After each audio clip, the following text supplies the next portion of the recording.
I want to welcome you. My name is Henderson Carter, Principal Investigator of the Constant Carmichael Project and Dean of the Faculty of Humanities and Education.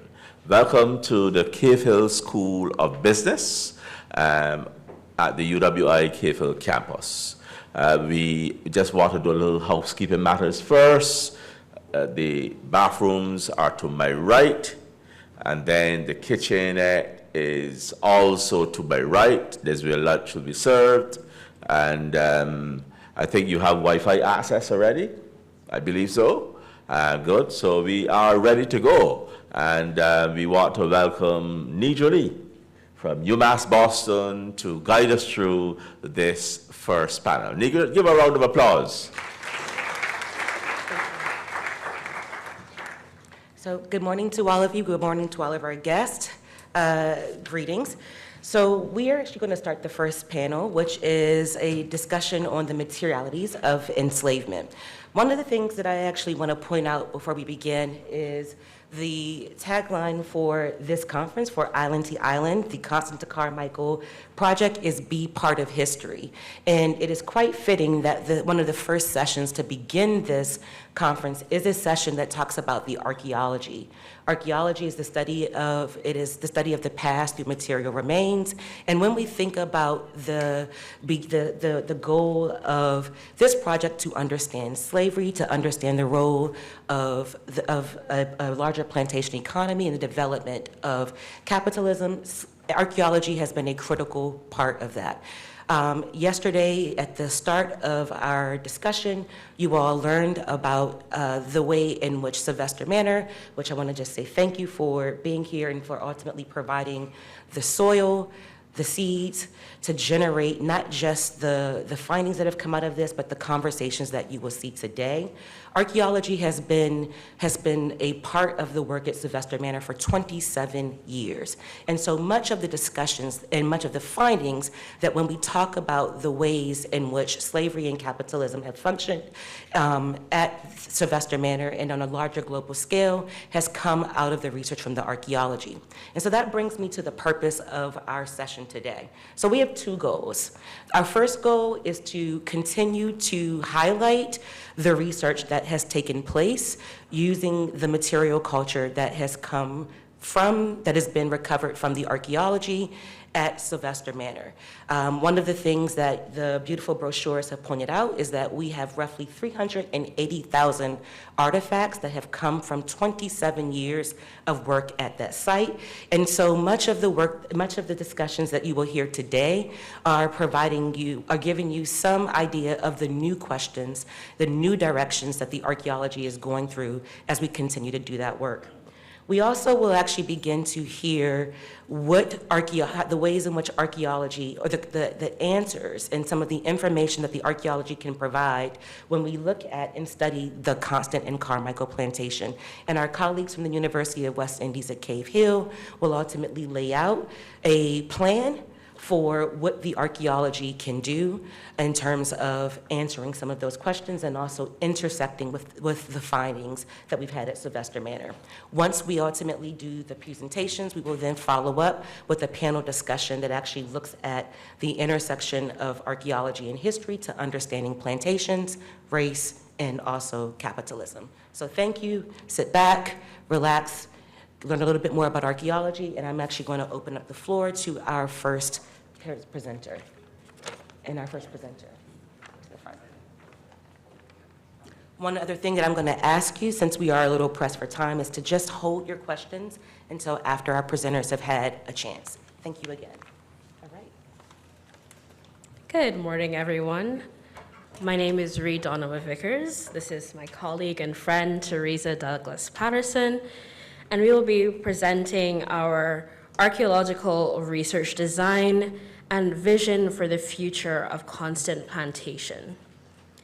So I want to start with our research question because this is, as I said, an archaeological research design, and the question shapes the methods that are going to follow. So the central question guiding this project is, how can archaeological methods be combined to reconstruct Afro-Barbadian lifeways within a sugar works complex that operated as a part of a 3-property Atlantic plantation system. Constant Plantation is our primary case study, but it did not operate on its own, as we know. It was part of a connected system that included Carmichael Plantation and Sylvester Manor on Shelter Island, New York. So answering this question, therefore, requires a design that can document daily life at a working sugar plantation, which also allows for comparisons across the sites and regions. Afro-Barbadian lifeways within sugar plantations were spatially and materially deeply embedded in the industrial production. Domestic life, skilled labor, and sugar manufacture took place close together and left different kinds of archaeological traces across the landscape.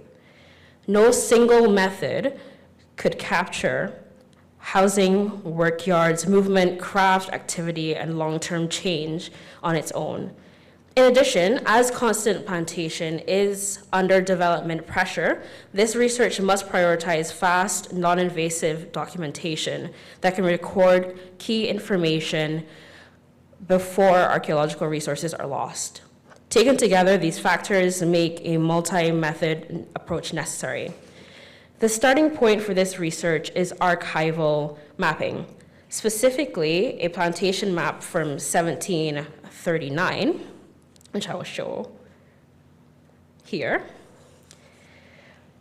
This map shows the sugar workyard, but it's very hard to see. I tried my best to make the lines a little more clear, but it's really hard to make out. But I'll tell you, just trust what I'm about to say.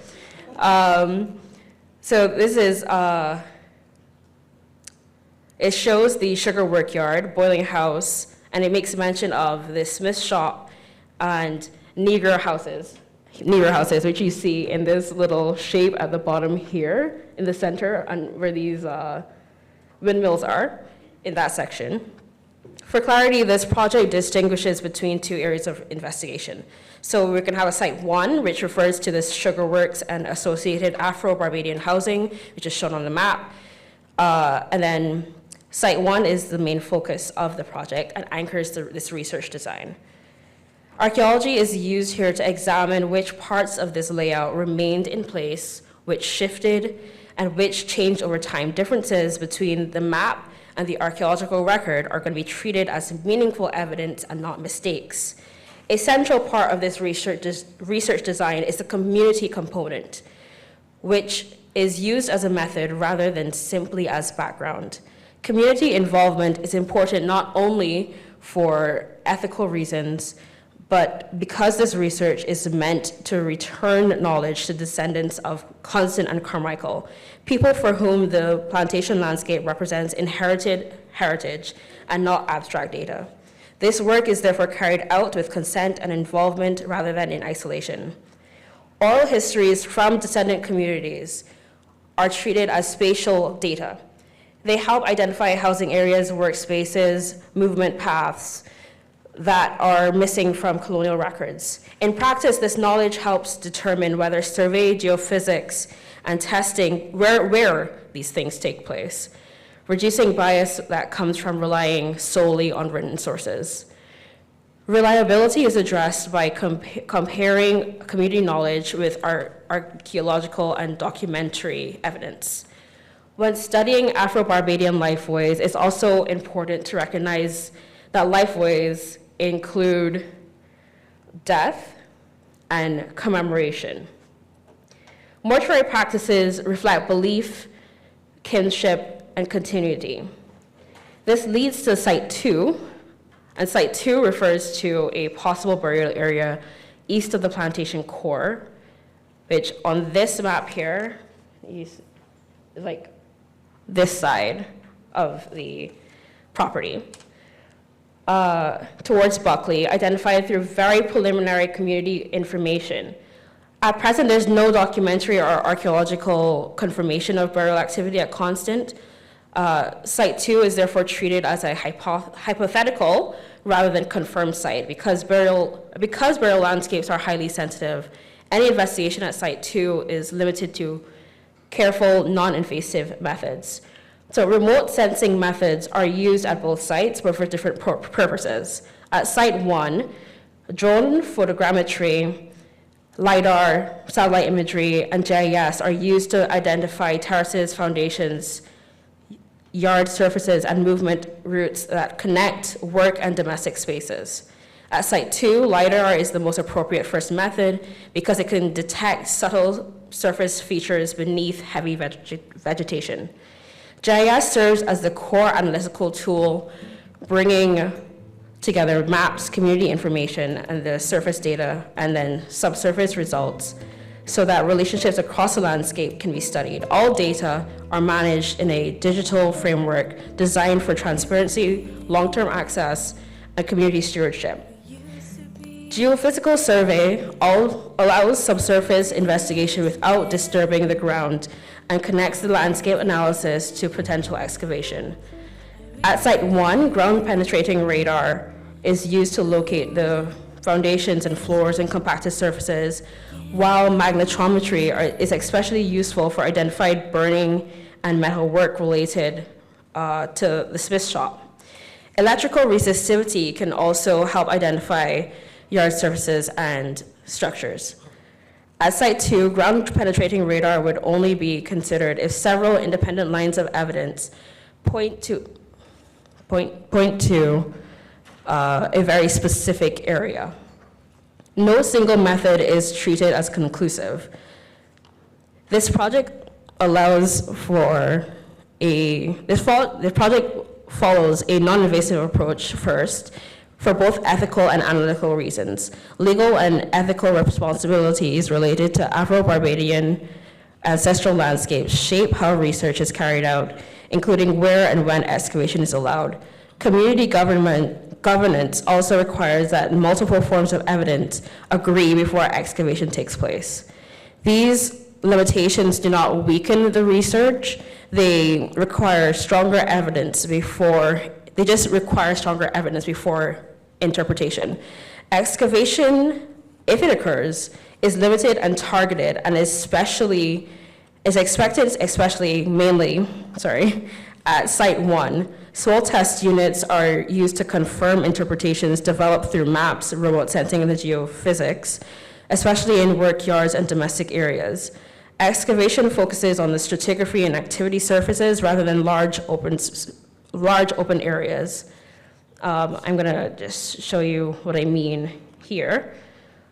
So this corresponds to the map here, where this is the dwelling house, this is the work area, and where the Negro housing area would be.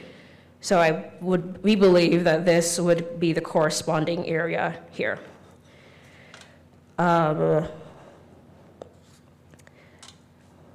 Environmental factors, including flooding and dense vegetation, also support using aerial and geophysical methods before excavation. Material analysis focuses on everyday practice at Site 1. If you find ceramics provide insight into household choices and consumption. Metal artifacts reflect skilled repair, and production within the sugar works. Animal and plant remains document foodways and provisioning strategies.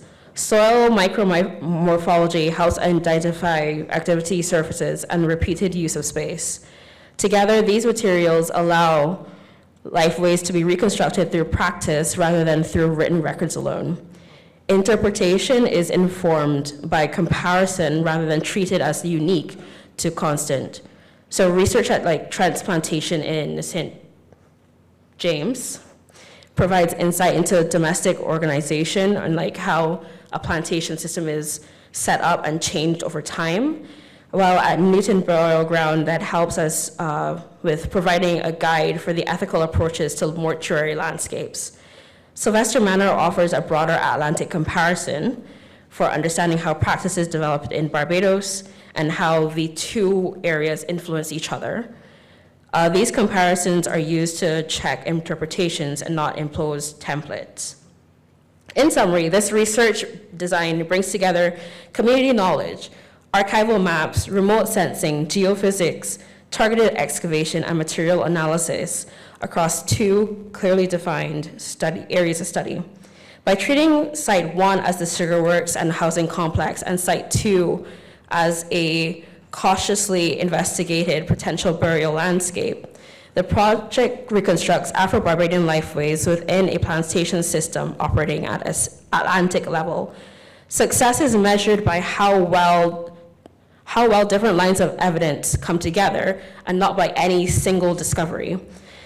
This research was designed not only to produce data, but to benefit descendant communities and ensure Constant does not fade back into the background. Teresa will now speak on how this work can shape the future of Constant Plantation.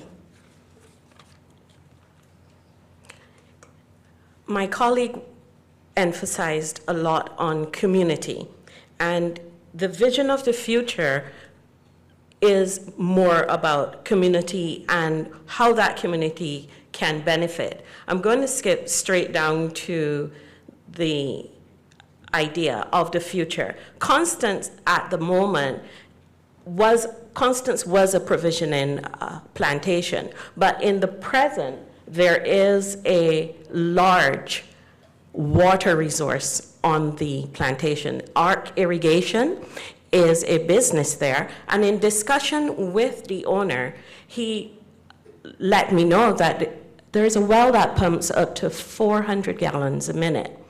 Envisioning Constance in the future would be a sustainable model, not just in archaeology, but harnessing what Constant grows, what Constant has in terms of water, and using the site as well as a film location. So with provisioning food, we're looking at taking the food that can grow at Constance and repositioning it as provisional food. Last night you enjoyed some provisional sweet potato balls, that kind of image. Constance water. Constance water can be bottled and sold to not just visitors to the location, but to tourists, to cruise ships, to hotels, and constantly reimagining what that water can do. In Barbados, we have blue water, we have Bajan Pure. We can imagine Constance heritage water.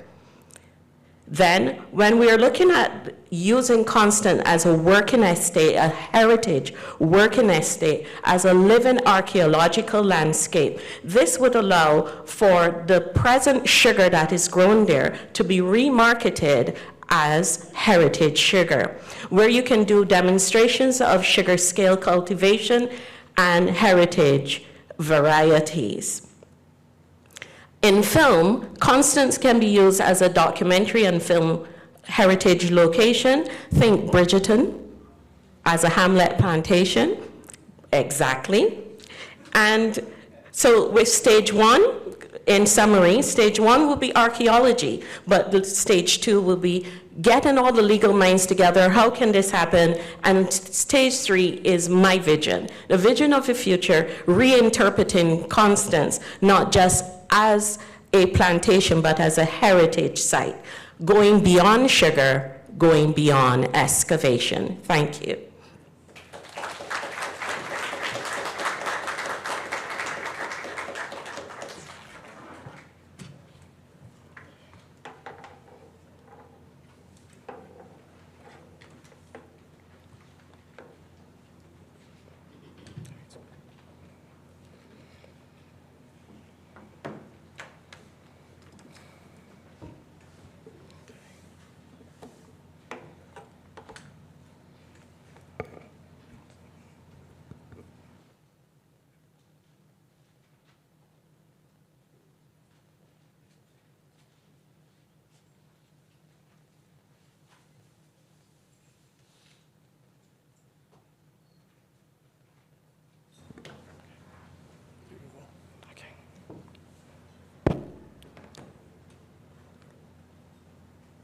Good morning, everybody. So my name is Inoxe Kumsin, and I'm a third-year graduate student in the UMass Boston Historical Archaeology program. and I'm here to talk about historical archaeology and the role of pipes in historical archaeology, and further narrow it down to what we can learn from the pipes excavated from Sylvester Manor. So that's the brief outline. Smoking originated as an indigenous practice in America, deeply embedded in ritual, spiritual, and social life long before European contact. Among many indigenous communities, tobacco was considered a sacred plant and was used in ceremonies for healing, diplomacy, prayer, communication with the spirit world. Smoking was typically carried out using pipes made from materials such as stone, clay, bone, or wood, often carefully crafted and symbolically decorated. In this context, smoking was not just recreational, but ritualized, governed by social rules and cultural meanings. Following European contact in the 15th and 16th century, tobacco smoking was introduced to Europe, largely through sailors, explorers, and colonial intermediaries who encountered the practice in the Caribbean and mainland Americas. Early European reaction to smoking was mixed and often negative. Tobacco was condemned by religious authorities and political elites, most famously by King James I of England, who denounced smoking as immoral and harmful in a counterblast to tobacco, which was published in 1604. Despite this resistance, smoking rapidly gained popularity across social classes. Several factors contributed to the normalization of tobacco use in Europe. First, tobacco was widely promoted for its supposed medicinal properties, believed to cure ailments ranging from headaches to digestive problems. Secondly, tobacco quickly became embedded in the emerging capitalist and colonial economies. European powers recognized its profitability, leading to a large-scale tobacco cultivation in the colonies such as Virginia and Maryland, often through enslaved labor. As demand increased, production of smoking paraphernalia, particularly white clay pipes, expanded dramatically, especially in England and the Netherlands. Over time, the meaning of smoking shifted. What began as a sacred ritual activity in indigenous societies was transformed in Europe and the Atlantic world into a social and commercial practice. Smoking became associated with sociability, leisure, identity, occurring in taverns, homes, ships, and public spaces. This transformation is important for understanding how tobacco and smoking pipes became deeply entangled with colonialism, capitalism, and globalization. So what is historical archaeology? Historical archaeology seeks to understand the past through the combined use of material culture and documentary sources, particularly in contexts shaped by colonialism and inequality. Western records often reflect the perspectives and the biases of colonial elites, frequently marginalizing or silencing indigenous, African, and working class voices. As Charles also argues, the hands of historical archaeology, which is colonialism, capitalism, Eurocentrism, and globalization, have shaped the modern world over the last 400 years. Smoking pipes are valuable to historical archaeologists because smoking was a widespread social practice in the 17th and 18th century. The demand for tobacco, as well as other goods like sugar and cotton, led to the demand for tobacco, as well as other goods such as sugar and cotton, led to the colonization fueled by capitalism. This system created a globalized world we live in today, which is shaped by race.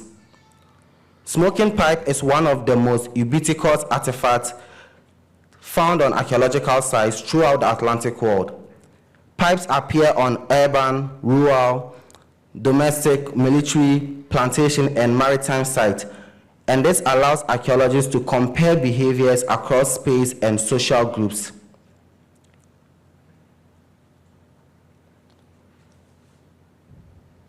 So One of the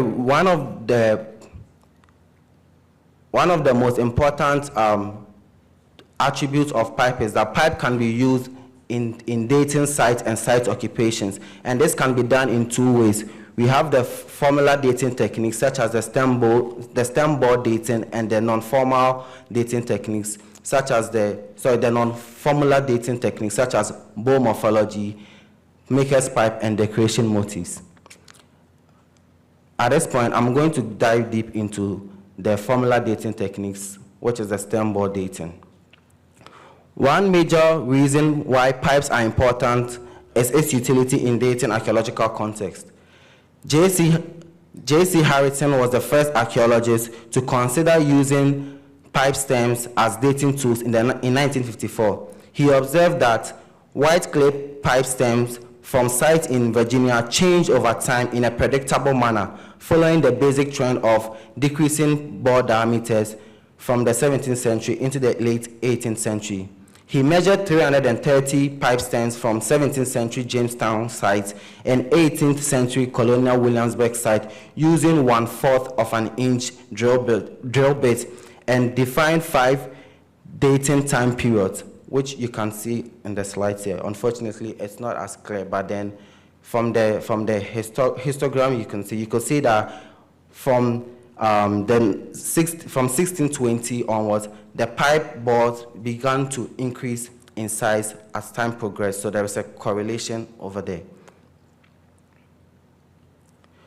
The next person to use pipe as dating was Louis Binford, who expanded on Harrington's histogram of time periods and applied a linear regression formula to the relative percentages. So that is the formula which I'm going to break down. So the 1931.85 you see in the formula is the theoretical expected date at which bore diameters would reach 0. The 38.26 is the 38.26 is the interval between the means of the Harrington time periods, and the X is the mean diameter for the sample being measured. However, to do this, 4 conditions must be met for this formula to work. First, the sample must be from 1780. Secondly, the sample must be random. Also, the sample must be representative of the site. And lastly, there must be a constant rate of deposition at the site. He explained that samples must date before 1780 because this is the point in which white clay pipe production begins in places like Montreal in Canada. And these New World pipe makers were using earlier styles which would in turn produce earlier dates. The next person to date pipe was Ivan Noel Hume, and he used the non-formular dating method. So he did what we called a typology. So beyond dating, smoking pipes provide insights into trade networks and consumption patterns. By studying pipe attributes such as maker's marks, bowl forms and shapes, and decorative styles, we can identify production centers and distribution routes. Marked pipes from production centers such as Bristol, London, and Gouda circulated widely through the colonial North America and the Caribbean. Pipes from these centers were found in places such as Fort Amsterdam in New York, Ferryland in Newfoundland in Canada, and Port Royal in Jamaica. This shows how pipe moved through imperial trade networks, reflecting global commerce and local consumption choices. Pipe bowl typologies developed through stylistic analysis of changes in pipe shapes over time. This enables archaeologists to understand changes in consumer choices. For example, the transition from short-stemmed small bowls to larger bowls reflects the fall in the prices of tobacco and the mass production of pipes in Europe during the late 17th century. Finally, smoking pipes are important because they serve as a medium for expression and human agency. So now I'm going to talk about Sylvester Manor. So Shelter, first of all, Shelter Island is located on eastern Long Island, and it's positioned between the North and South Forks and surrounded by waters such as the Gardiner's Bay, Peconic Bay, and the Shelter Island Sound. Prior to European contact, Shelter Island was the home of the Manhasset people, an Algonquin-speaking indigenous group. This island was rich in coastal environment and provided abundant marine resources, including fish and shellfish, for the indigenous communities living there. It also served as a space for navigation through canoe travel and inter-tribal exchanges. And this linked the Manhasset to a broader networks across Long Island and southern New England. Sylvester Manor was built in 1652 by Nathaniel Sylvester, an English merchant and planter whose wealth, actually, I think everybody here knows the history, so I'm just going to skip that.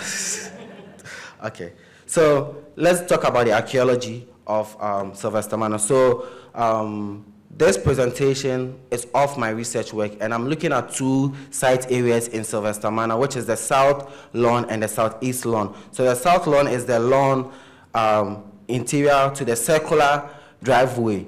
It is the most extensively excavated area on the site, and it has a lot of deposits and features, and that is in no way straightforward. So as you can see from there, so that's the South Lawn, and then to the right of it is the Southeast Lawn. This map shows the various excavation units and the various STPs that have been conducted on the South Lawn. And this also shows the various excavation units and the STPs. So the STPs are the dots, and the excavation units are the square boxes in the Southeast Lawn. This also shows, this slide shows the various features and its relative dating that is found, its relative dates found in both site areas. And this is very important in understanding the labor activities that happened on the site. Next, I'm going to define the parts of a pipe. So a functional smoking pipe is composed of two components, a bowl and a stem. The bowl holds the substance being smoked, while the stem carries the smoke to the mouth. And the mouthpiece is a portion of the stem that enters the user's mouth and ends in a tippet. Okay, so the Southeast Lawn and the South Lawn in total has about 3,870 pipes excavated in all, and this is the breakdown of the various pipes across site areas. It is important to note that there is a difference between a bowl and a bowl fragment. In my research, I defined a bowl as a complete or semi-complete pipe bowl, whilst a bowl fragment is just a piece of any part of the bowl that is broken. And the pipe bowl is important because for a pipe to be functional, it needs to have the stem, it needs to have the heel, which is the it needs to have the heel in place, because people tend to break off pipe bowls over time. Yeah, so the pipe bowl is important because it helps us to understand the minimum number of pipes that are present. So even though we have 3,000 pipes, it doesn't mean that there were actually 3,000 pipes on the site. To know the number of pipes that we had on the site, the pipe bowl gives us an idea of that. Okay, so I'm going to skip a couple of slides and talk about the various attributes we found on the pipe. So we have these are the count of pipe attributes across both site areas. I'm going to skip to, I'm sorry, because I don't have the time. Right. And this slide shows the various decoration motifs that are present. So the anthropomorphic motif shows human figures, whilst the zoomorphic motif shows like animal figures on pipe. And these were some of the the creative motifs that were present on pipes at Sylvester Manor. One of the important questions of my research is to understand where are the pipes coming from and who are making the pipes. And this shows the pipe makers and the places of origin and also the years of manufacture. So I have some slides here which shows the EB pipe. The EB pipe was the most common pipes found across sites in the Atlantic world, and there are different types according to the production years. So this is some of the pipe decorations as well as Maker's Mark found. And this slide shows some of the common decoration motifs that were found at Sylvester Manor. Okay. Thank you.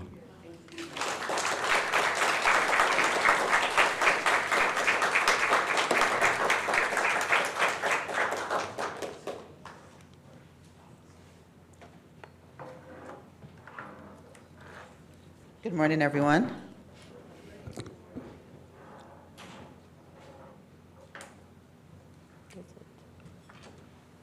Oh, does it need time to come up?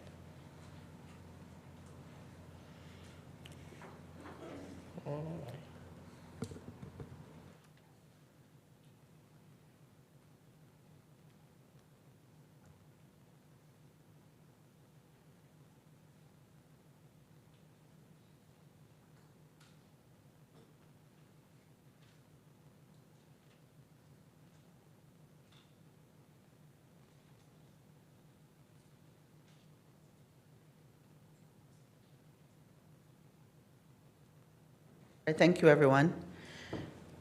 So my presentation this morning, I'm going to be talking about the materiality of enslavement. My focus is on an archaeological study of enslaved village spaces at Constant and Carmichael plantations. In this image, you can see from the map the two Sylvester plantations. I want to say that this is preliminary work. I am hoping that in a few months' time, I'll have some more data to share. In starting off with my presentation, I want to focus on the research context and what I saw as a gap. We know that Barbados is central to plantation archaeology in the Atlantic, but importantly, enslaved domestic spaces remain understudied, and the record refers to them as Negro yards.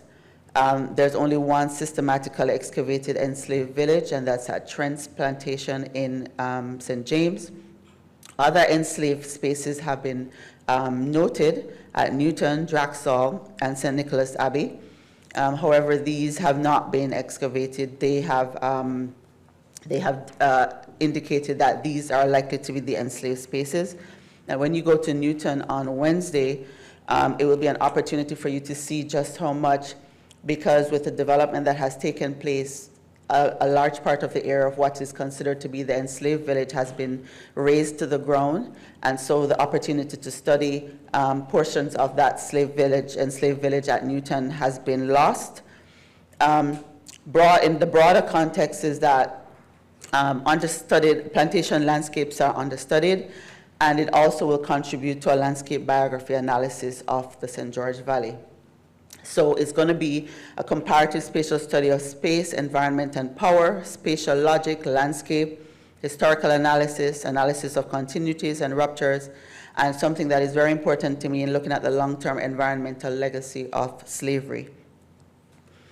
So just to start with, what are some of the key findings from Trent? Because even though my work is a comparative study that brings in Shelter Island and Constant and Carmichael with enslaved spaces, it's very important to anchor this in Trent's plantation, because this is the site that was this enslaved village that was studied in Barbados. So from Trent, we know that there's a clearly defined enslaved village. The spatial layout, there are small post-in grounds and domestic structures. There are associated yard spaces used for cooking, some domestic industrial activity, social interaction. And the material culture included coarse, locally made earthenwares, European refined ceramics, and personal and domestic items. And you can see from the map where the areas that were excavated at Trent's plantation, and you can clearly see the area for the enslaved laborer village, and it was known as Locust 2. What Trent tells us about Negro Yards is that, so this was work that was done by Douglas Armstrong. I'm sure many know the name. In 2014, and they identified that it was 17th and 19th century. There were domestic ceramics and glass, house platforms, and stone foundations.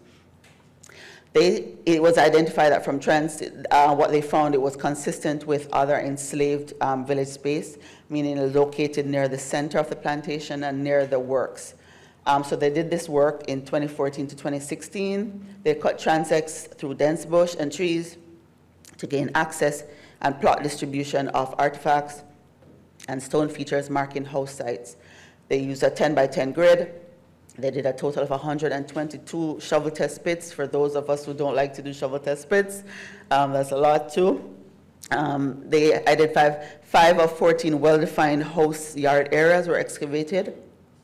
And from Trent's, importantly, we learned that Negro areas are planned but lived-in spaces, organized clusters rather than random huts, areas of both control and agency, and material expressions of daily life beyond plantation production. So in looking at our research sites, Constant and Carmichael provide us with this updated connection to Trent's. There's documentary evidence of the Negro Yards at these plantations, and so reconnaissance will prioritize spatial relationships, topography, and land use patterns to identify areas of enslaved habitation, movement, and subsistence that are already poorly represented in documentary sources. The landscape positions consistent with patterns observed at Trent's, and so we're looking to see how much that is consistent. Separation from plantation house, marginal but organized placement, separated spatial logic across estates. And of course, this, I said before that this is a comparative analysis from Trent's, but also bringing in Constant, Carmichael, and Shelter Island because Trent's is such an important site in Barbados in this context, and to use it as the only site that was excavated. So also why Trent matters for this project, it's a comparative model for interpreting surface features. It gives us this confidence that archaeological signatures survived in Barbados, particularly for enslaved villages. And it provides guidance for where we are going to do GPR work, our excavation strategy, and expected material assemblages. And it justifies why Constant and Carmichael are viable research sites. So here we have images of Constant, and you have seen images already from Reed and Teresa, and of Carmichael Plantation. This earlier map that I showed you, which comes from the Richard Ford map of 1674, and I took this from the article that was written by Dr. Aline on Disturbing the Peace. I want you to focus on this image, which is from Constant Plantation. You will see the areas that are indicated in red. Those are areas that we also want to check where it's noted as hut field and yard field. And I want to draw your attention to the area that's in the center, which is Garden Field, which from oral history, and speaking to another Barbadian historian, that this is likely to be a burial space for a Quaker burial space for the enslaved, and also for the Quakers themselves, and then when we look at, you'll see this map earlier from Reed where they identified the Negro houses on Constant Plantation. So we are going to be, and I'll speak a little bit more about that, but just for you to have the identification, the areas identified to you. This is not so clear, yes, I admit, but you can see the Negro Yard. This is from Carmichael. When you look at this on the map, you know, these three areas are determined to be important in relation to this research. And so these areas are going to be specifically examined in whatever sampling work that is going to be done. So the research to date, I've done preliminary field reconnaissance at Constant and Carmichael. The idea is to identify the probable enslaved habitation areas on maps and from archival sources. I've also been looking at historical imagery of the landscape over time, because I'm also looking at the changes, because you remember earlier I spoke about the need to try to construct a landscape biography of the St. George, do a landscape biography analysis of the St. George Valley. And so I'm also looking at the changes over time, because also these will also indicate areas that are important for further research.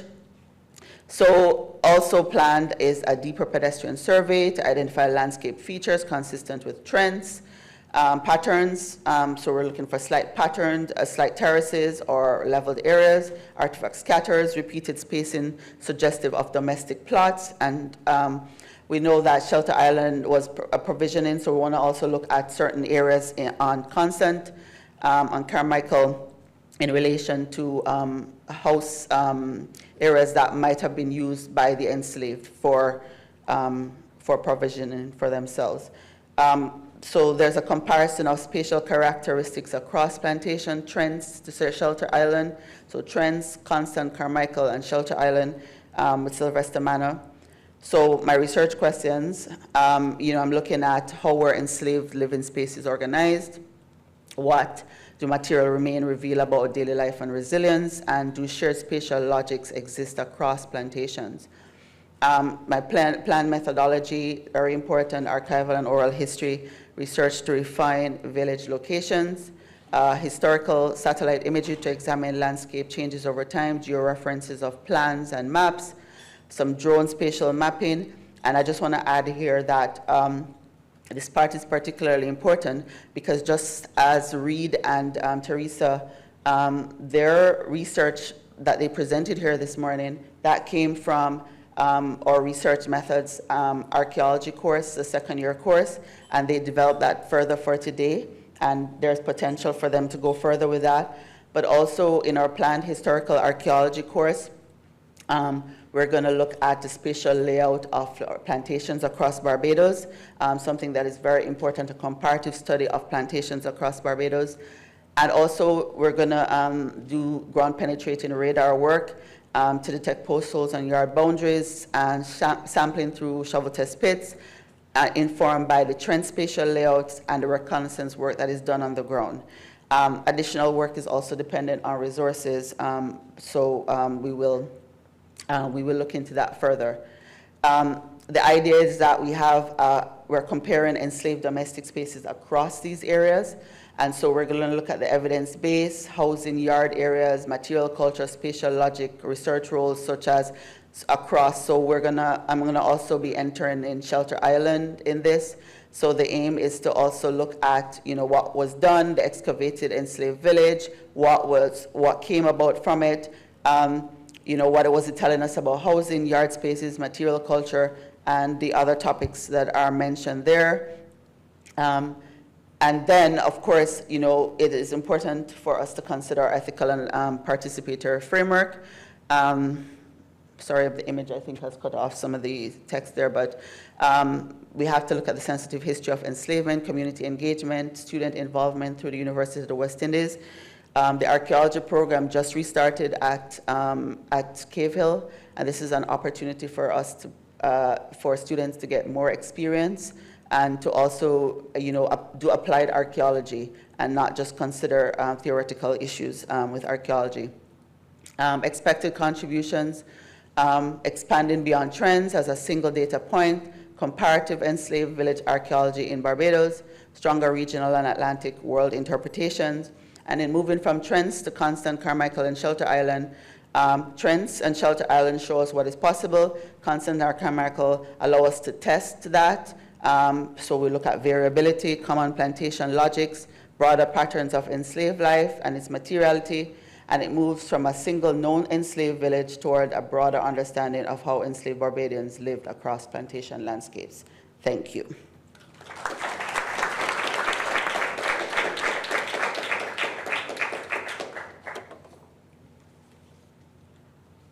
Thank you. So I want to also just thank all of the panelists up here for your presentations. Dr. Carter, I know you asked me to be mindful of time, but I am just going to ask for all of you all, for my friends, if you just give us a few minutes to both do two things. So the first one is to give me some time to teach by putting all of this really rich information together. And then the second thing is that I absolutely have to ask you all to put your hands together again for the students that presented, and definitely the students from UWI Cave Hill. I want to make it very clear that, as Andrea said, that the archaeology program at the University of West Indies at Cave Hill is just being started again. And so when we talk about the island-to-island connection, when we talk about the significance of archaeology as being not just part of that history, but uncovering that history, making sure that these students have an opportunity for their work to be heard and for their ideas to be made clear in terms of what their vision for the future is absolutely essential. So while the students are coming up to prepare for the next portion of this session, which was a panel discussion, I'm just going to teach for a little bit for those of you all who may be new to archaeology. So when I opened up this session, I mentioned to you that archaeology was the study of the past through material remains. And one term that you've heard many of the participants use several times is historical archaeology. Now, as Enoch mentioned, he mentioned that historical archaeology is first engaging with 4 key themes, and those key themes, as articulated by the archaeologist Charles Orser, is an engagement in a study of capitalism, globalization, Eurocentrism, and my 4th one is, I think it was colonialism. One of the other points that oftentimes gets pointed out also is the one of racialization. Now, why this is important when we begin to think about a study of plantations that ultimately sort of spans nations, when we think about looking at the Caribbean and also the United States, is when we go back to the speech that our preeminent speaker yesterday, Sir Hilary Beckles, gave us. He said 2 important points that we all need to remember. He said, first and foremost, that the Sylvesters must be understood within the context as being the architects of plantation slavery.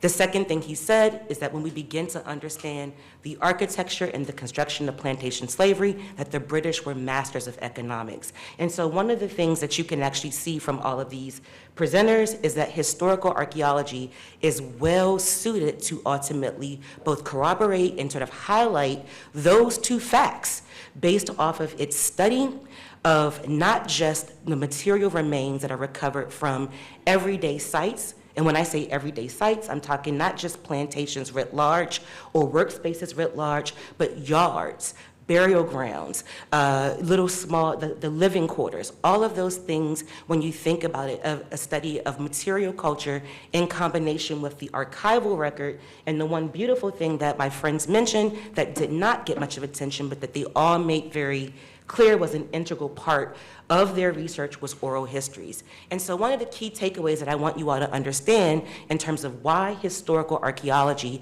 is such a critical part of why we do this in our study of Constant and Carmichael plantations in Sylvester Manor is that the study of the past must be interdisciplinary and multidisciplinary. Okay, so this is why the partnerships that have been forged here, that are continuing to be generated, are absolutely so critical, why the dialogues that take place between not just historians, not just archaeologists, but social anthropologists, sociologists, heritage presenters, informally and formally, is absolutely critical, is that we are all engaging in an inter and multidisciplinary exercise in our study of the past and our recuperation of the past. So that's one of the first key takeaways.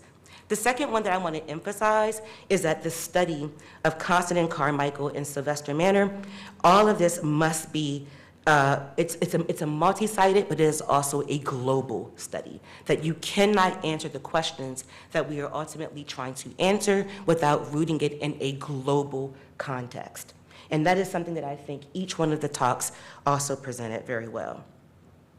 The third one is that our goals, in many ways, are actually quite simple. So if we don't get really sort of lost in, and archaeologists, I will be honest with you, we love to get lost in the minutia of square holes. We love to get lost in the minutia of maps, or as my dear friend and student Enoch did, 3 to 4,000 pipe fragments. We love to get lost in the minutia of the fragmentary record. I once had a professor who once said to me, "You all do pots over people," and nothing from the further. When we actually think about this, one of our central goals when we are putting this together is to really understand social and cultural life. And one of the things that our students ultimately made clear for you is that their larger goal is to reconstruct Black life. Now, why I want to emphasize this is because when we begin to think about macro level sort of processes and phenomena, thinking about capitalism, thinking about colonization, at times it is very easy to get lost in the everyday of us, of this sort of beautiful fragility of what does it mean to be human as you're oftentimes shuttled back and forth between these larger processes. What does it mean sometimes for us to think about everyday life and living as also an act of resistance to sometimes the violence of those processes. One of the things that stood out in the speech again is when Sir Beckles made it very clear, and he said it very beautifully, that slavery in Barbados was genocidal. And genocide is also always one of death.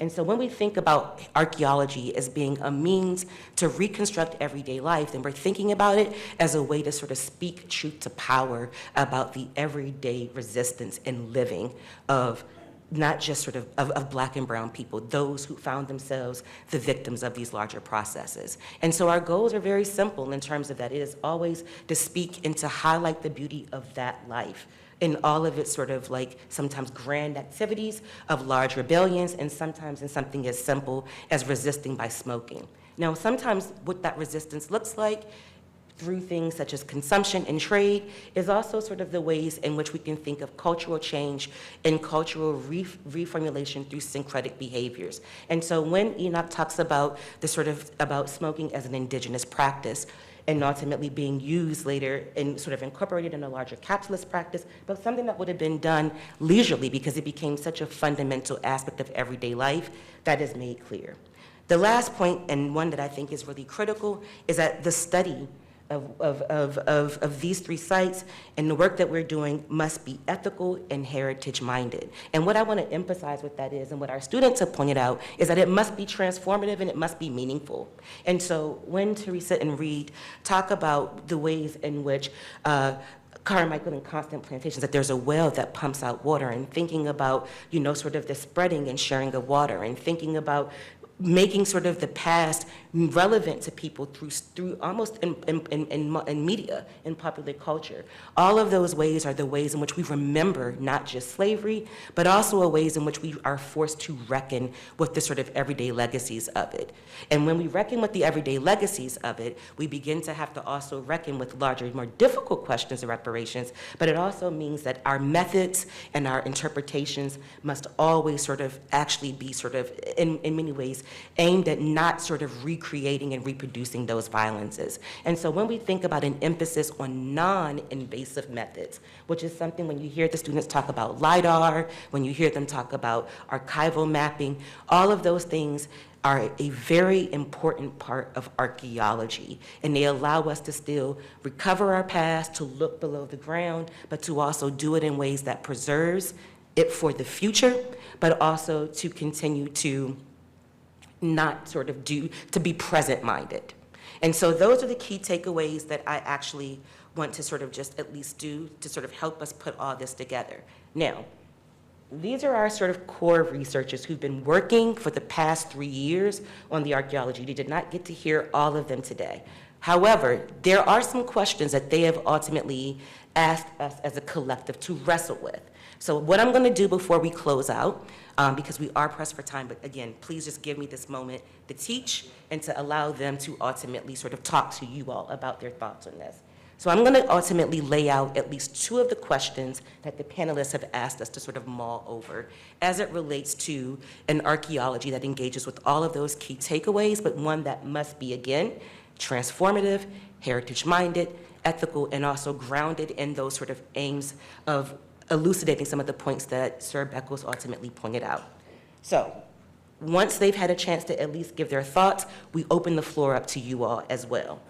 So the first question that we've all been asked to mull over. So 1, whose history does historical archaeology in the Caribbean and or the United States tell, and whose does it still struggle to represent? The second question, are plantation sites overstudied compared to villages, free Black settlements, or indigenous sites? And this is a question that speaks to chronological continuity. The third one, how can archaeology challenge written colonial narratives rather than reinforce them?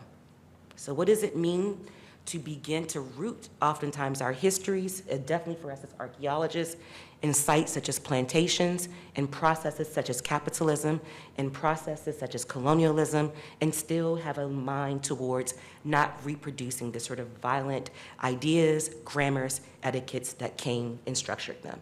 So I'm going to open the floor up to the students, and then I want you all to also think about it and give us a chance for us to dialogue with it.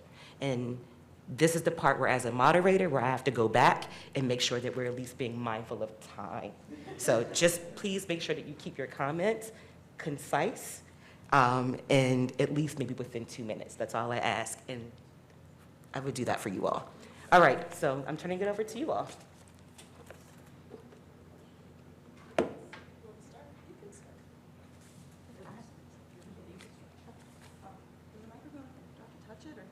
I'll just project. Yes. Okay.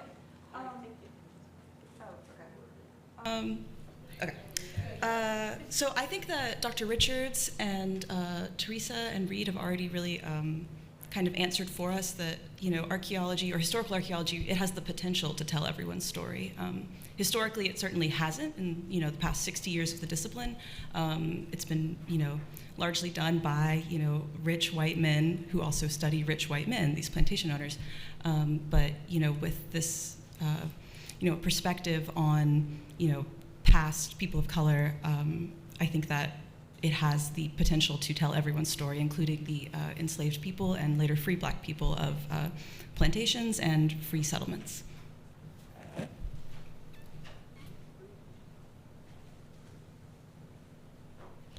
I agree.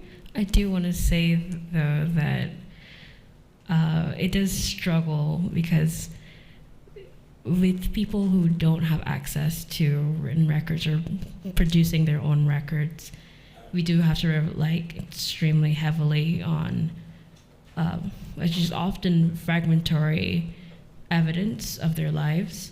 So it will always, I think, favor, historical archaeology will always favor, I guess, the colonizer or the person that has the power.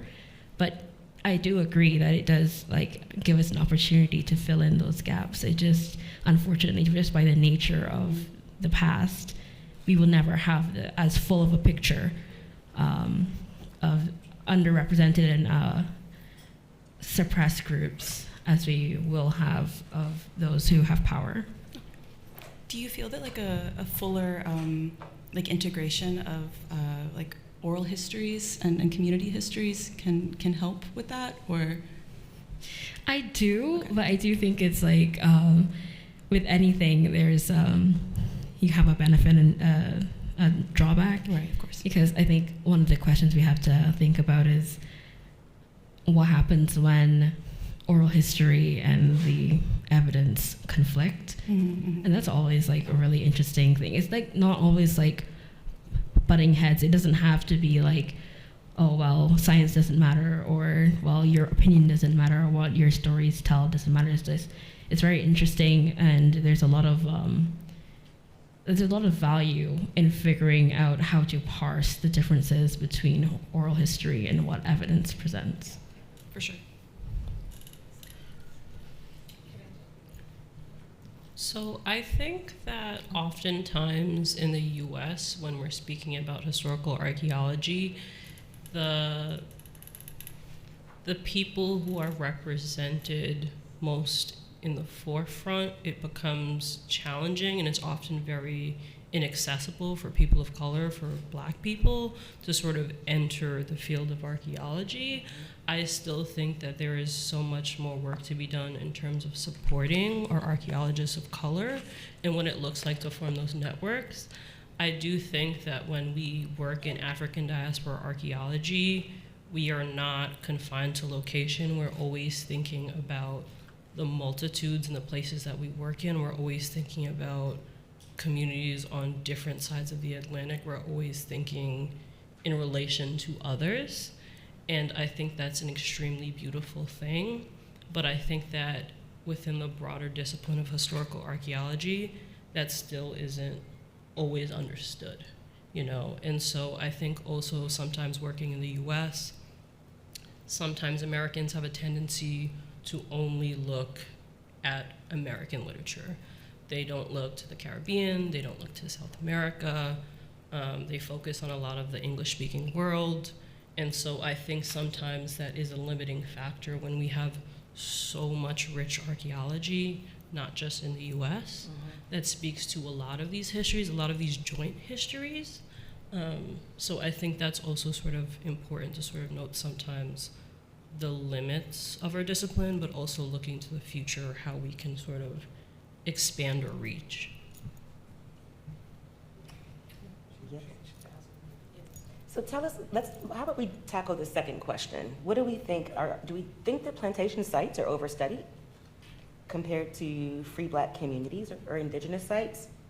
You all have talked about filling in the gaps. You talked about, you know, the ways in which archaeology can address questions or ultimately shed light on people who have not left many documents. Is there an overrepresentation of a particular site that's not necessarily associated with those groups that allows us to do that?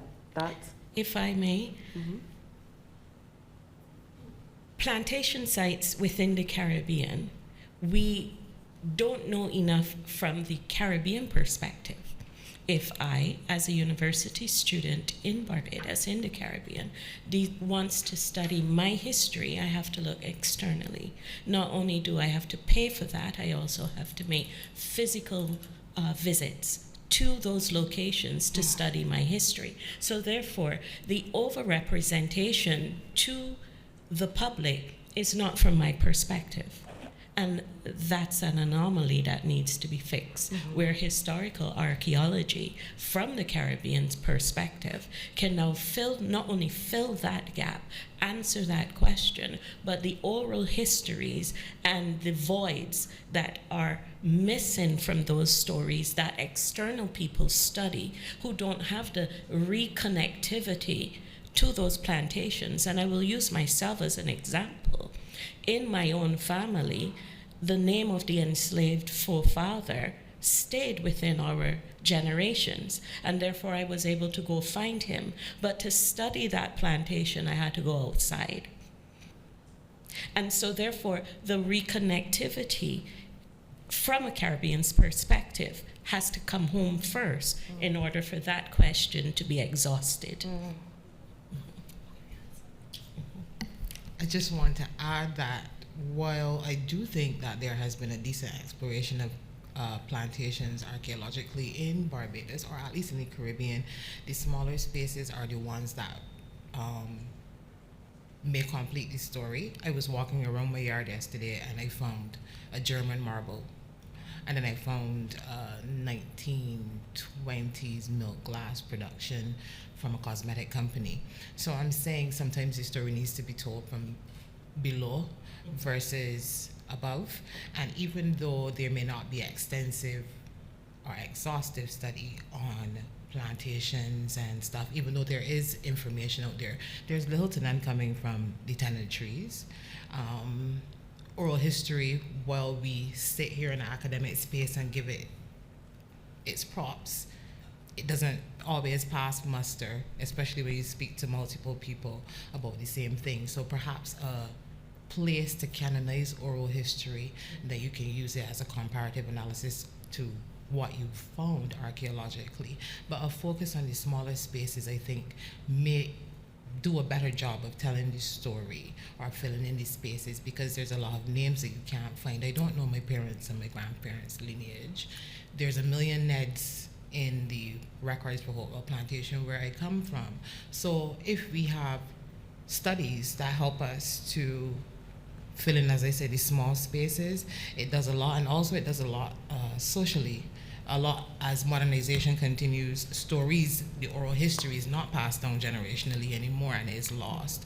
So we need to marry the two things, the oral history along with the archaeological study of smaller spaces, and that can inform the study of the plantations that everyone eventually has interest in, but is still telling the story of the conqueror and not the colonized necessarily.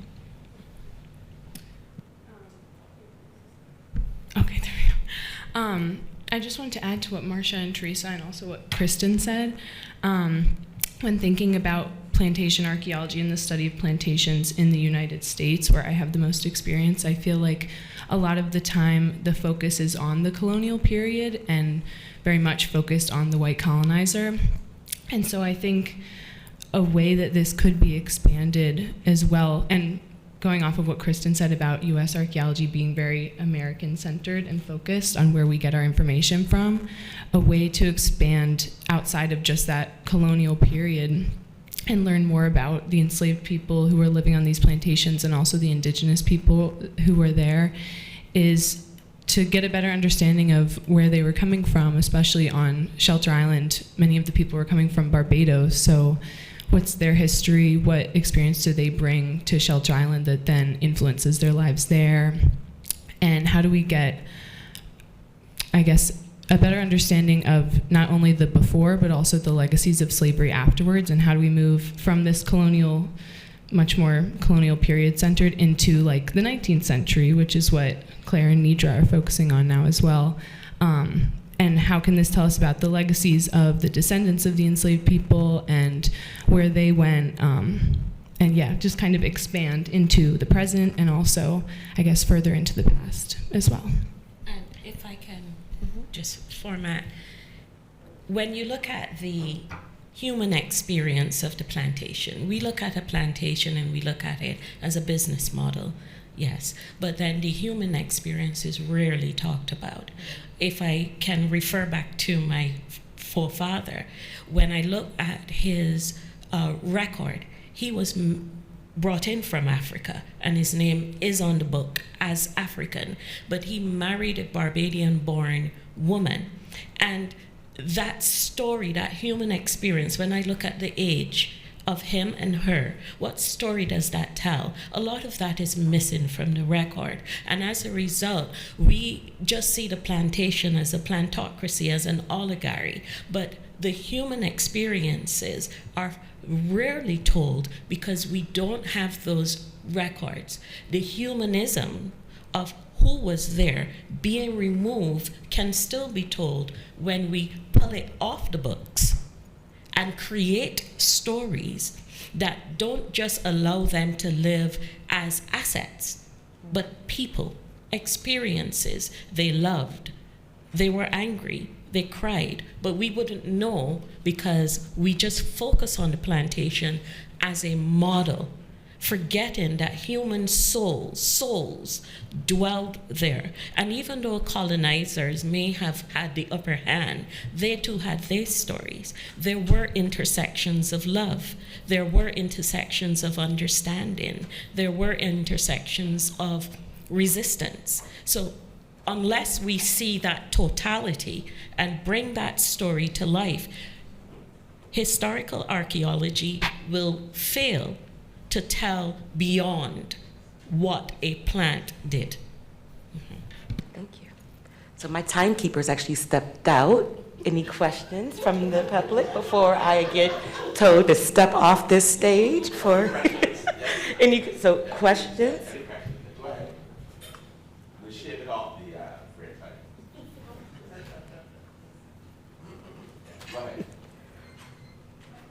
Hi. I don't have a question, but a statement coming from my own research on plantations and so on. I don't think the question is necessarily, is there too much plantation archaeology? But I think it's the approach. From my research, every time there was a research project on a plantation, it was called plantation archaeology, the approach was never to look at slavery. The question is it plantation archaeology or slavery? And I think from your statements here, that is the question. Is it a plantation archaeological project, or is it a project on slavery, and as a project to restore personhood I think that's what the main project is, restoring personhood to names, the data, and so on. So last night we were speaking about Strontium Analysis Project, which was trying to locate the birthplace of enslaved Africans. That's about replacing personhood. If that is not done in the science and all the tools used, there will always be a gap. I think the story of these people could be told if we use all of the tools and do it multidisciplinary rather than just doing the traditional thing. So in the Caribbean, I think we hung over from prehistory and have not delved into the archaeology of slavery. And I think I understand the politics of it in a space that we're living in the Caribbean. And very often, archaeology of slavery or plantations is being done by North American European universities. I will leave it there because I think the rest of it we could determine when we have the conversation. Thank you. Thank you. I can go. One more question or comment? Do it now. I'm going to give you all the floor. One more comment or question?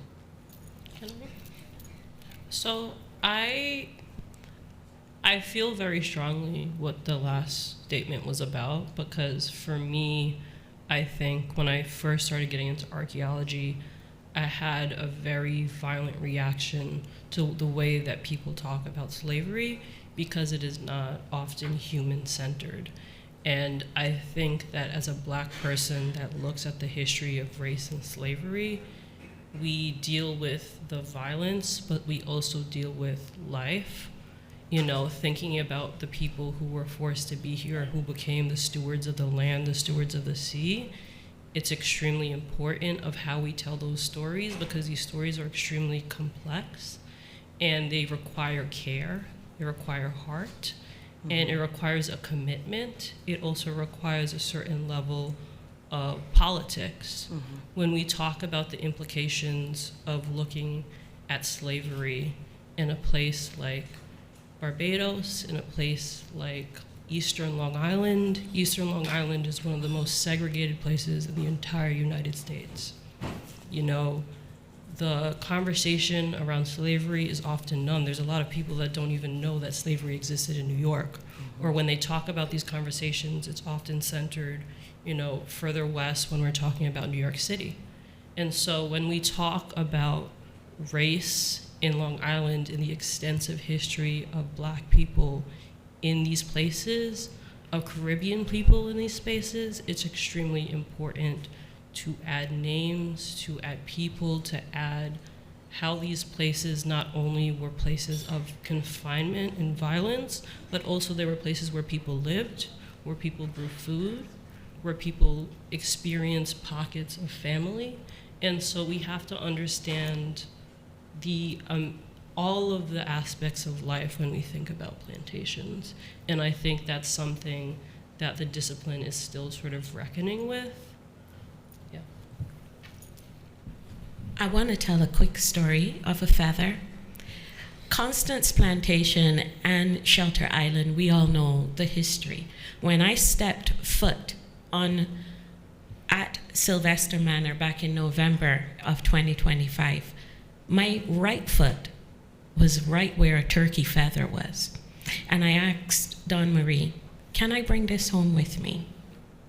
And it sits in my house. I was going to wear it in my hair, but then everybody will be like, why does she have a feather?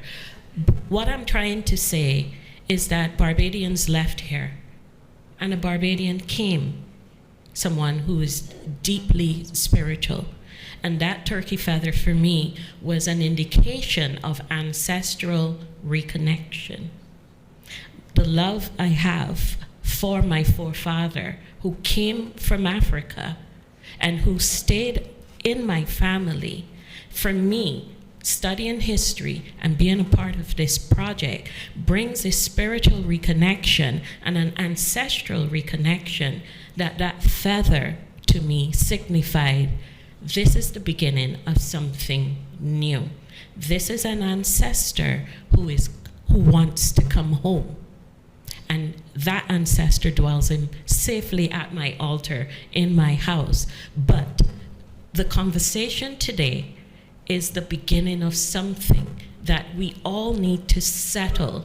Slavery happened, but we, the new generation, who can envision a different future, have to take the pain of the past and transform it into something that those who are in the future are studying the now to understand the yesterday, have a link, have a story, have a road, and a map that they can follow. Thank you. Give our youth a hand and our future a hand. Nidra, if you don't mind, I would like to offer sincere and the most heartfelt gratitude to Karen Proverbs from the National Archives, who gave us the map of Constance Plantation. She's here today, Karen. Big up, Karen, big up. And to the Archive Department. Thank you so very much. Thank you all. Thank you.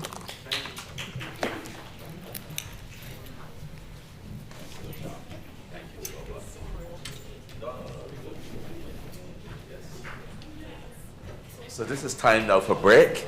We'll be back here in 15 minutes. So there's juice and water and fruit as well. This is a fruit break in the back. So please partake. You can also get up and get a stretch foot. You can go outside and get some sunshine as well, and come back here in 15 minutes for the next panel. My name is Maxine Marvin Brown. I'm with a strong background in dance and performing arts management.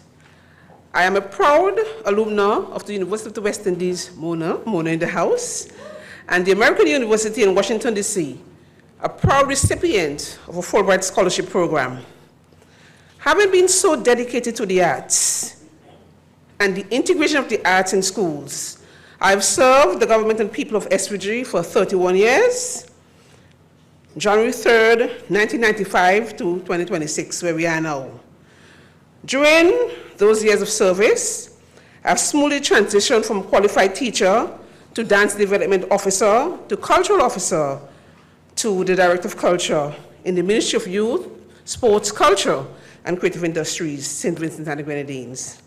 I have led several groups and troops to success in the arts, including the LaGracia Dance Theatre, Inc.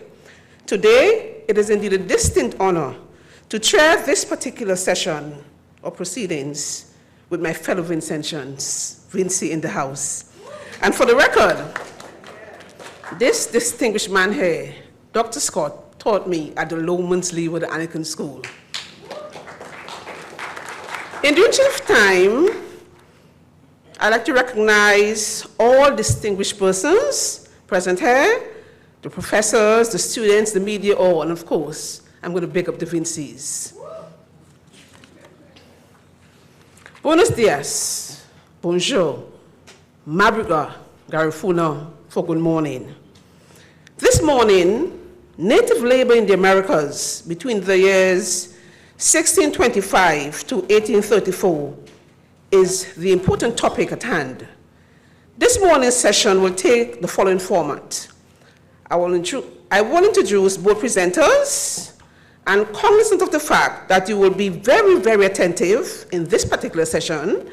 I will open the floor for questions from you to our distinguished panel here this morning.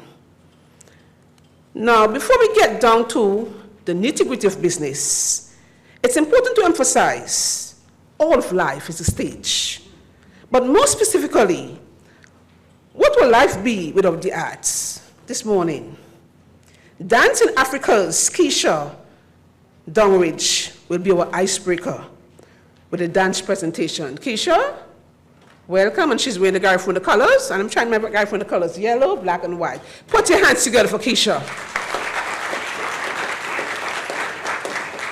Hail Garifuna, Chatoye.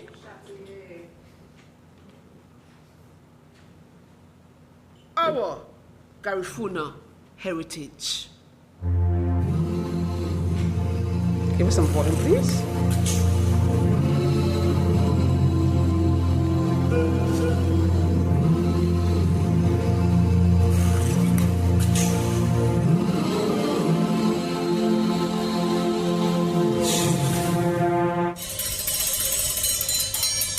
Can we get some volume, please?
Together for Keisha. The arts play a very integral role in education. Thanks, Keisha. And she's a proud alumna of K-Field campus, UE. So we all present. Thanks for molding us into great individuals alike. As we ponder on the topic, native labor in the Americas, well, indigenous people, namely the Indians, the Garifuna, and all the Kalinagos worked. We are cognizant of the fact that our indigenous people not only labored long and hard and harsh hours in the fields, but I must hasten to add, they were historically exploited, coerced, and faced with discrimination under the colonial systems. In our presence today, we have two of our celebrated Vincentian authors who have authored the historiography of St. Vincent and the Grenadines. The book will be launched on the 19th.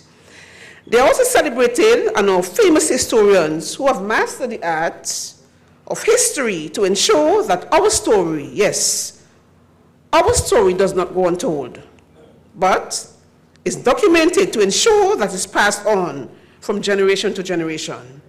Today's topic promises to be a thought-provoking one.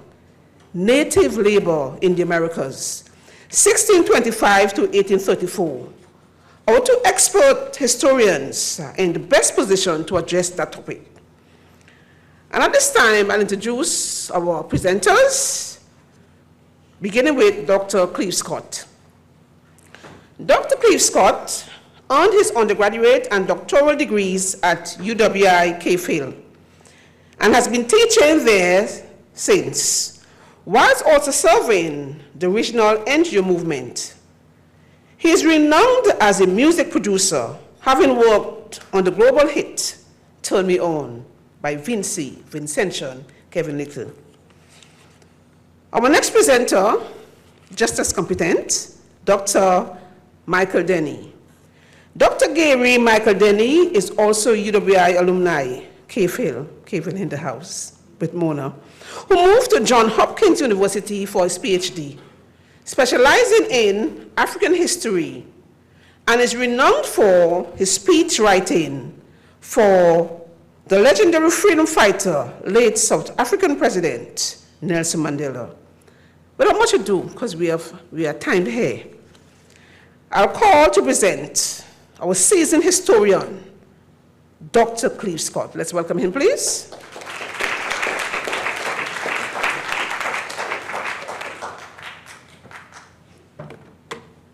Thank you very much, Miss Maxine. It's indeed a pleasure to be here this morning. There's a difference between conceptualizing and seeing everything unfold. About a year plus ago, when me and Dr. Carter sat and tried to design this project, we said we want to have a conference, but we didn't know what would be the nature of the conference. So I just want to add that. I also want to take the opportunity, before I begin, to welcome, first of all, Miss Yulu Griffith, who has, in my entire history career, helped me. Yulu is an archivist. Yulu, please stand so the people could see you. And also, Miss Decima Hamilton. Decima, please stand. Decima, she's the president of the National Trust of St. Vincent and the Grenadines. And Yulu is a seasoned archivist, lived many years in Germany, Stuttgart, Berlin, Germany. Now, the topic this morning, native labor. Professor Sir Hilary Beckles set a beautiful context yesterday. And one thing I like to do as a historian, I like to start as recent as possible and go backwards. I'm going to read you something from 1935 to set the context. And this statement was in relation to the administrator of St. Vincent and the Grenadines at the time of the so-called 1930s rebellions. And Dr. Carter has a fantastic book on that. It's outside, right? Called Labor Pains, where you can read. Right, so this British official, his name was Grimble, and believe it or not, in St. Vincent and the Grenadines, his wife's name is still on one of the buildings, and we've been trying to, it's off now? It's a house now, but there's another one called Coots. So Grimble was the governor at the time, and he had served in the Pacific. He wrote several books. A Pattern of Islands in 1952, returned to the islands in 1957, a third book called Gilbertese Tangoro Traditions, Writings on the Atoll Culture of the Gilbert Islands. And the Gilbert Islands are a group of islands in the Pacific, right? Now, Grimble, according to an article published in the Times newspaper in St. Vincent on the 13th of June 1935, said, he believes native labor must be exploited. I'm going to repeat that slowly. He believes native labor must be exploited. And this is in 1935. This is, as you could calculate, 100 years after the abolition of slavery. This is a period after East Indian indentureship has ended. This is a period after the Liberated African Scheme, or also called African indentureship, has ended. This is a period after, in St. Vincent and the Grenadines, Madeiran indentureship had ended. So, who would you get to work? You have to rely on the locals. By the late 19th century, blacks were being called natives. Of course, blacks born in the various territories. So let's go back now almost 300 years before. Let's go back, say, 1625, 1627, because we are dealing with British or English colonization in the region. As you all know, the Spanish came towards the end of the 15th century. They came searching for gold. They didn't find any gold in these islands, but they meet people who we call the Arawaks and Caribs, or the Kalinago and Taino, and they then moved, the Spanish then moved to the Spanish Main or the South American coast. But during all of these activities, the native quote-unquote population, the Amerindian population, went into decline. And we know by the mid of the 16th century that a few thousand lived in most of the islands, except, as Professor Beckles highlighted yesterday, in the Windward Islands, which became a bastion of Amerindian sovereignty. In fact, in the book that we are launching on Monday coming, we have a section called The Wars of Sovereignty. The wars which were launched by the Kalinago and the Garifuna against British imperialism in St. Vincent and the Grenadines in the late 18th century. Good. So by the time British agricultural experiment, which we call the Sugar Revolution, and perhaps if Barry Higman, Professor Barry Higman, who is emeritus at the Mona campus and a former teacher of Dr. Denny, he has written an article saying there was no such sugar revolution. He calls it a transformation, but by and large in the historiography, most people refer to it by that. And as Professor Beckles pointed out yesterday, by the time we were ready to transition to sugar, across the early British presence in the region, you had tobacco farms. And on tobacco farms, it was white indentured labor, or white bondsmen, or prisoners, to put it another way. And with the early experiment into sugar, you had both whites and blacks, or whites and enslaved blacks, or enslaved people, working together on these farms. But as Professor Beckles highlighted yesterday, the size of the operation needed a much larger labor force. And so it was cheaper to buy than to breed. Cheaper to buy than to breed. Later on, after we have what is called the amelioration, then efforts were made, and this is after the ending of the slave trade, to ensure that natural increase could take place across the region. Good. Now, the reason why the planters resorted to a large-scale implication, or one of the reasons, is that the native quote-unquote population in these early sugar plantations were very small. But that does not mean that natives or indigenous people were not enslaved. In Barbados, there's a case of Yarico, which is well captured in Richard Ligon's A True and Exact History of Barbados. Yarico was brought to Barbados, and according to Ligon, she was tricked, brought to Barbados, and enslaved. We do have a number of persons here in Barbados who traced their heritage back to the early Amerindian or native presence in Barbados, and they have an organization. In fact, they do sustainable agriculture and so on. Good. So that in sugarcane production in this early period, and the period particularly that we are dealing with, the labor force was by and large enslaved Africans, but they were enslaved native people, people of Amerindian descent, people from North America who form part of the labor force.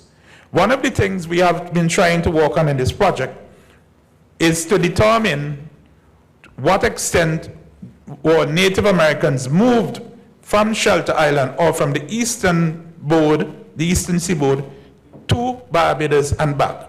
And that's one of the things we have been trying to work. We haven't made much progress, but we are going to continue to press on it. Now, where does St. Vincent and the Grenadines come into this circle?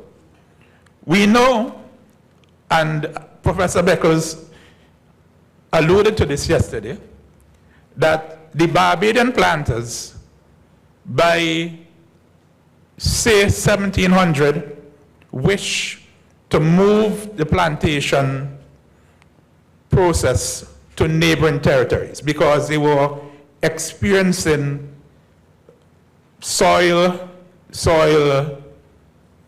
fertility challenges, low rainfall, and today we talk about climate change and so on.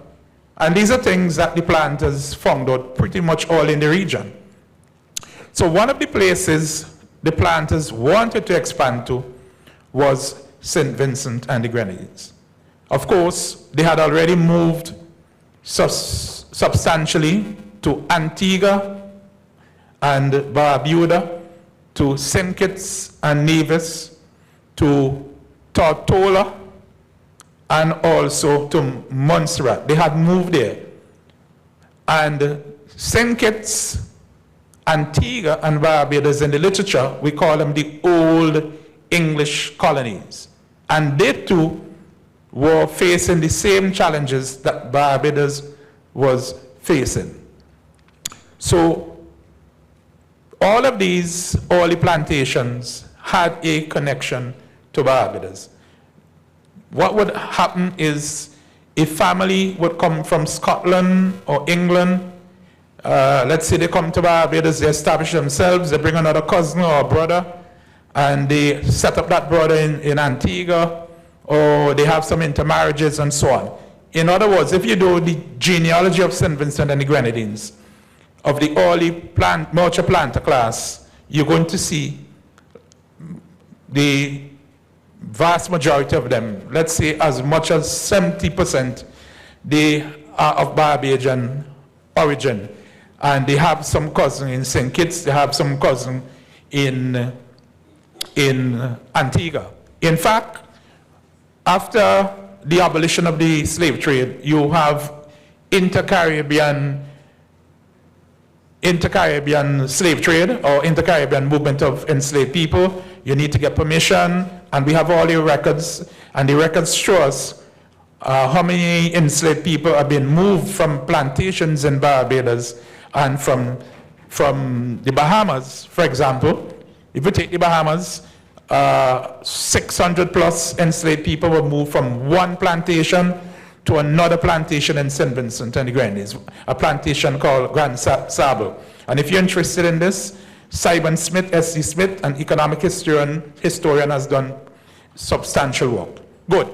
So, by the time the British are able to defeat the Garifuna in 1797, you have not a very large native population. In fact, part of the process, they took close to 5,000 to a little island called Baliso, where several thousand died, and then the others were taken to Rattan. In other words, these native people are described as being too rebellious to be engaged in sugarcane cultivation.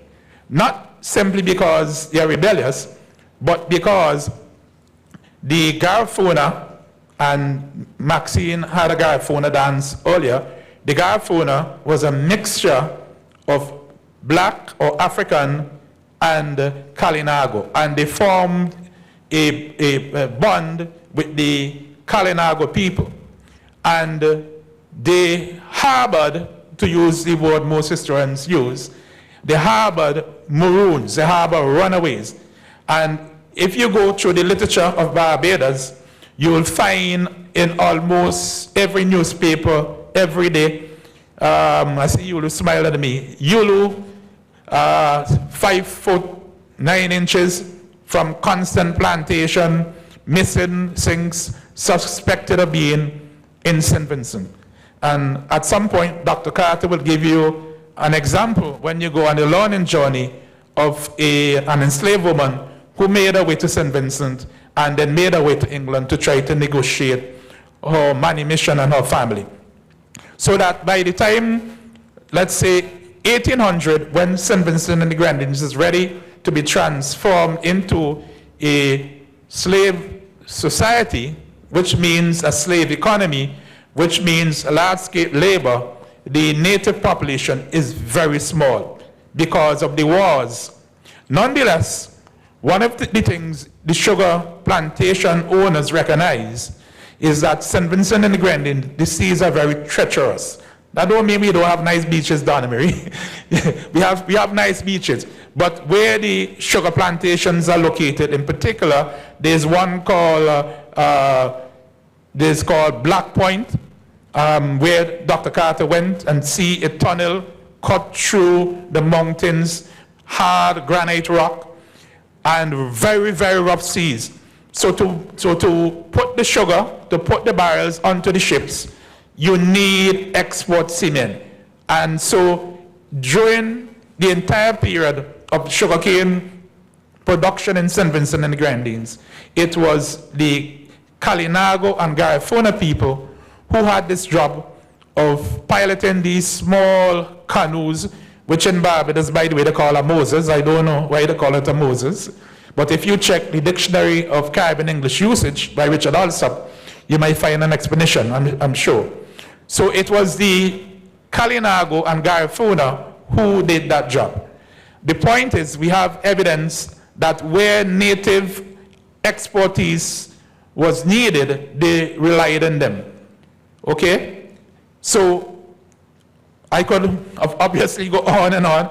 I would pause here and welcome Dr. Denny, and when we come back around, I can expand. Thank you very much.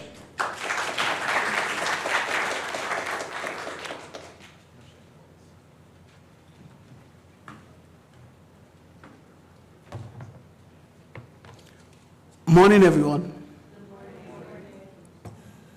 He said he's welcoming me, but I should run. He set me up. Let me tell you what he did. I get this wonderful invitation to come to this extraordinary event. And there's a little tiny line that says, and you wouldn't necessarily have to present. So that's like, I'm going to get food, but I don't have to do anything about it. So I come looking for the free food.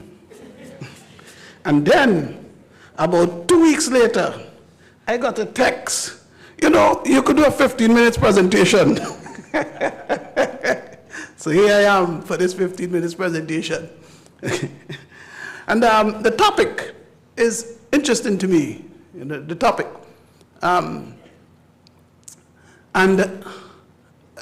Let me say that in looking at the topic, native labor, and in listening to the presentations today, and in listening to Professor Sir Hilary Beckles yesterday, who taught me decades ago, I am reminded of the very first class in history that I took here at Cave Hill. And so I need to speak about that class. It has bearing on what we have been speaking about. And my teacher was Tony Phillips, and he taught the class Foundations of New World History. And I'm reminded of that class as I listened to the presentations today. And that was 1984, if you want to know how long ago that I have been part of this. The U is in my blood. It's been a long time now. And but in that class, Professor Phillips had a book and a story that he was taught about Brazil. It's a story I've never forgotten. That when the Portuguese arrived in Brazil, and that is in the early 1500s. They met indigenous Americans who did not know iron, did not know steel, didn't build cities, didn't do any of these things. And the Portuguese came with machetes. So these are blades useful for cutting stuff. And the Portuguese said, look, if you would provide us with X amount of provisions, food, A, B, C, D, etc., we would give you one machete. And, well, this is a good exchange because it's useful in the forest. The Amazon is, after all, the Amazon. So the exchange took place. And then, the Portuguese returned and said, we would like you to do A, B, and C for us again, and we would give you another machete. And then the indigenous people said, well, we have one already, we don't need another. And the Portuguese could not understand. Because the spirit of accumulation, the sense of acquisitiveness that the Portuguese brought to the Americas, that the Europeans brought to the Americas, that sense did not exist within the Native American population. And they could not understand it. That notion of plunder, of wealth through taking from others, that created confusion. So with this in mind, I want to read something for you about Shelter Island. Okay. On March 5th, 1698, so this is some nearly 200 years after the Portuguese, had gone into Brazil.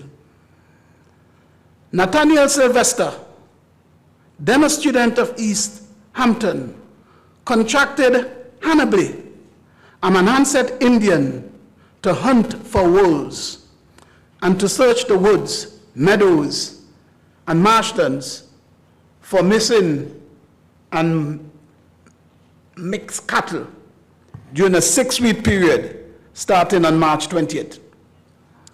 As this land was now the property of William Nichols, Nathaniel Sylvester was probably retrieving all his livestock from this section of the island. Hannibal received 6 royals, approximately £2, at the signing of the contract, and would obtain an additional 6 royals at the end of the 6 weeks. If Hannibal failed to locate all the livestock, he agreed to pay his employer, let me switch my page. He agreed to pay his employer £10. This Native American only earned about 3 shillings a day, but ran the risk of a debt twice his salary for the 6 weeks' labor. Now, this is perfidious conduct on the part of this Mr. Sylvester. He's asking this guy, I will give you half the amount of money for you to work for me to find these cattle, but if you don't find them, you'll have to pay me twice. How is that going to work? The reason why I'm working for you in the first place is to get the money. So how can I give you twice the amount of money if I don't find the cattle that you're asking me to look for? Okay. Now, as a historian, there are all kinds of issues that jump right away. Okay. And one of them would be, how is it possible that this Indian is now engaging in a money economy? If the year is 1500, and the English and the Dutch and the others have not yet taken hold in that New York area, this kind of transaction cannot take place. To the extent that there's a native economy existing, there were some aspects of currencies that they're using, but this kind of globalized exchange where you're taking money that can be spent in Barbados, spent in England, and spent elsewhere, This relationship with the global economy doesn't exist. Okay. Now, that is a microcosm of a crucial point I want you to understand. When Professor Beckles spoke last night, he spoke about Barbados as a catalyzing point from which we have, the explosion of global capitalism, and of course, the massive expansion of the slave plantation regime, skipping across the Americas, Shelter Island, Jamaica, Suriname, etc. He listed many of these places. So it's a domino, and when the Bajans run out of energy, others took it up. So so Haiti and Cuba, and throughout the region, of course, South Carolina, throughout the Americas, what began in Barbados would become an international export across the hemisphere. That is true. Okay. But the presence of capitalism, global capitalism, as exhibited in this transaction, this perfidious contraction that this Nathaniel engages in with this indigenous guy, that too has expanded. We can see it. The money is evidence of the expansion of global capitalism. But what we also need to know is that the speed of this transaction, of this arm of global capitalism, differed from one place to another. Okay, that if you go back to 1650 or 1651, 52, when these guys abandoned Barbados, well, abandoned may be the wrong word, when they left Barbados and went to Shelter Island. Okay, and the evidence shows that they brought with them enslaved Africans, they brought with them indentured Irishmen or Scotsmen, and they would also use indigenous American labor.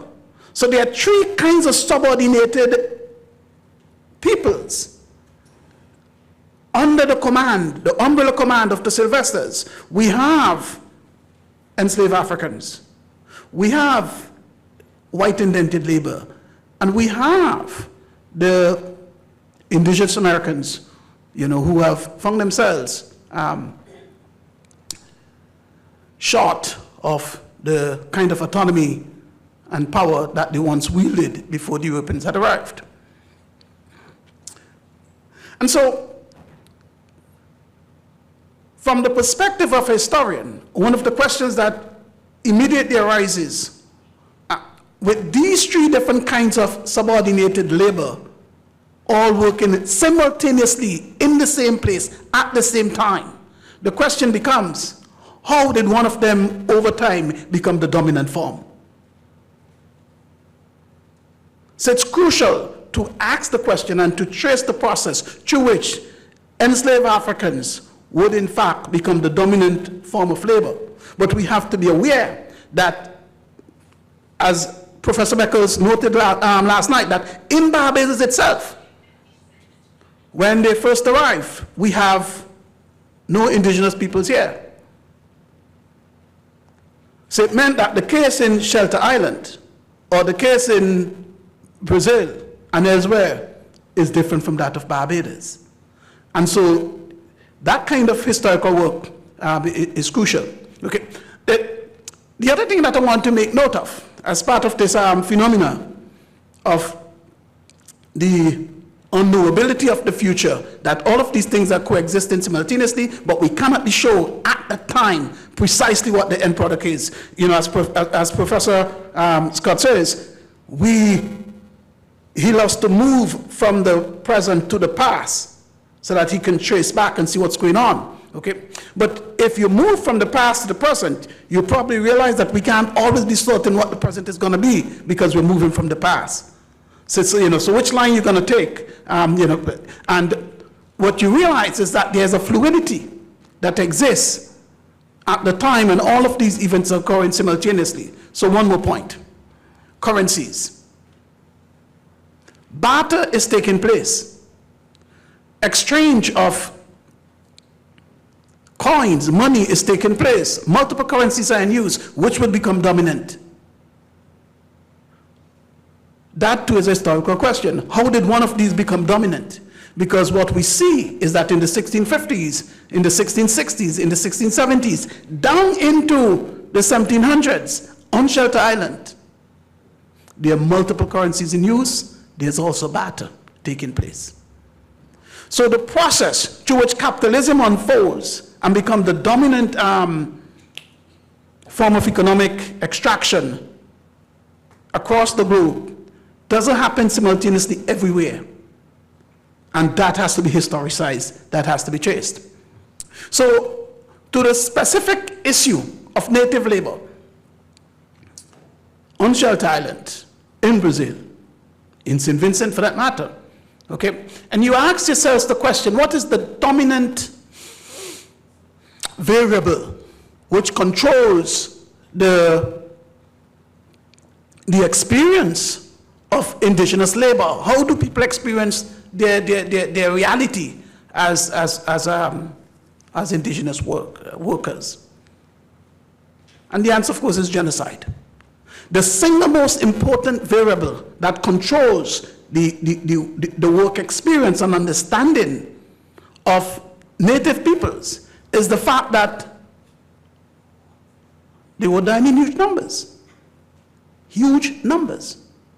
The beginning of European expansion in the Americas is the beginning of genocide in the modern world. This is just an absolute fact. Okay. And so, what it meant is that whether it's the Spaniards, whether it's the English, whether it's the French, at some point, the capacity to engage Native American labor in the same fashion as African labor becomes impossible because the death rate was simply too high. In fact, this is a century, and I suppose we could say the last century, where we became, to some degree, committed to the protection of species of one sort or another, different, environmentalism, crucial kind of movement over the last, maybe 50, 60 years in the modern world. We got to protect this, we got to protect that. All that is good. But in fact, the first protected species in the history of the modern world was indigenous Americans, declared endangered by the Spanish government in the 1500s. Because when Las Casas looked at the complete collapse of native populations across the Americas, he would write this book on the history of the Indies, where he lamented that colossal loss of life. Some would argue that he was responsible for recommending African enslavement. I'm not entirely sure, so I don't want to, hit him too hard there, but it is true that from the perspective of the predators, the Europeans, they weren't concerned as to where they get labor from. If Native Americans did not die in the numbers they did, they would have been enslaved forever in the same vein. If they could have gotten away with white indentured labor being transformed into permanent slaves, they would have done so too. I mean, the Germans were enslaved by the Romans for a very long time. So let's be clear here, from the perspective of the enslavers, race only mattered after the enslavement had already taken place. It became a justification. But as Eric Williams told us a very long time ago, profits came first, race came second, as to why they went about doing the actions they took. Okay, so what I really want to to convey to our students who are here, and I must say I spoke to Hendy, so I can speak to the larger crowd, that there were just some wonderful students. I gotta say, I listened to some The students here were wonderful, and I want to acknowledge that publicly. Okay. What I want to say then, as a historian, okay, is there's a fluidity that exists in the process to which capitalism becomes the dominant mode. There's a fluidity which exists in the process to which enslaved labor became dominant. Okay. And we can explain how. Okay. Part of it has to do, of course, with the technology. There is a technological advantage that Europeans brought. The ships. The ships could move back and forth in a way that revolutionized travel from the 1490s onwards. That is true. Until the 1492, the Atlantic was simply impassable. After 1492, that is no longer the case. It is a transforming event. It is also true that the sense of entitlement, that greed, this predatory behavior is a core part. Because, there's another person who taught me, Thompson. Thompson taught me here. And I believe that in the vast majority of papers I wrote for Professor Thompson, I got A's. But there's one time I got a B, and I was vexed. Okay. I was vexed. Okay. It took me years to understand why, and the B was quite well deserved. The question has to do with the origins of slavery in the Americas and so on. And I became convinced, because as an undergrad you can convince yourself of anything. I became utterly convinced that slavery was inevitable. And my entire argument was structured around the inevitability of slavery. I used all kinds of sources, but the fundamental argument is that it was inevitable. But as a historian, a trained historian, nothing is inevitable. Everything is a process.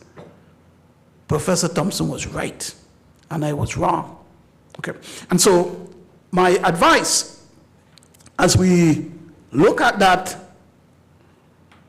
place of Barbados in the explosion of international capitalism and the explosion of the transatlantic slave trade, and the impact it would have on first Americans who were the first victims of genocide, okay, we have to recognize how it differed in time and space. Genocide didn't occur everywhere at the same time, precisely because no one could be everywhere at the same time. It's like COVID. COVID started in China, but it took its time, and it just traveled across the world.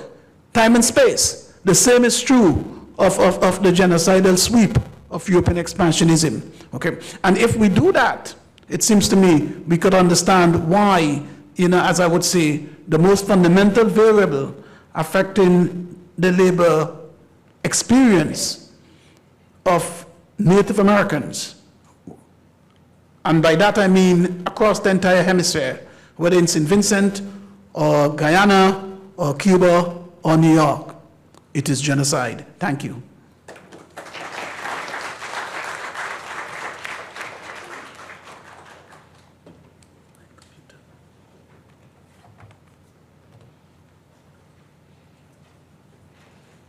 Thank you to our speakers, but the official thanks will come later. As I sat there and pondered on what's been discussed, I want to bring forward this quote established by Marcus Messiah Garvey. He said, "A people without the knowledge of their past history, origin, and culture is like a tree without roots." But as I sat there and pondered on what's been discussed, I've come to realize that the deeper we delve into history, the more we become knowledgeable about the wrongs and all the atrocities meted out against our people. And so as I sat there, the idea of that call for reparation is due and just for the coerced labor, for the wrongs that have been done, And I think it's the right time and the right place for the professors, including that lead professor who spoke yesterday, to fight for the wrongs done. Now we're at the point where it's open question, open flow. But before you take the lead, I want to put forward a question based on what Dr. Scott stated. In 1795, the British defeated the Garifuna, and they were left for dead in Baliso. And so recently, some may know, some may not know, that Baliso was acquired. So I have a question, a tough one for Dr. Scott. I know Dr. Den, he can comment on it as well. Baliso has now been acquired. What is next? What's your take on that particular acquisition, and what could we do better, or what can we do now? And Dr. Scott, I want you to take a lead on that question while the others get ready to ask their questions. Thank you very much, Maxine. The model with Shelter Island, the Sylvester Manor Educational Farm, is a good example where you can convert a historical site into learning and teaching and enjoying nature and so on. Everything don't have to be about the dark past. Everything don't have to be at the dark past. Some people suggest that it should be turned into a permanent burial ground. So for example, in Shelter Island, there are burial grounds. So you can have a space marked out as a sacred space.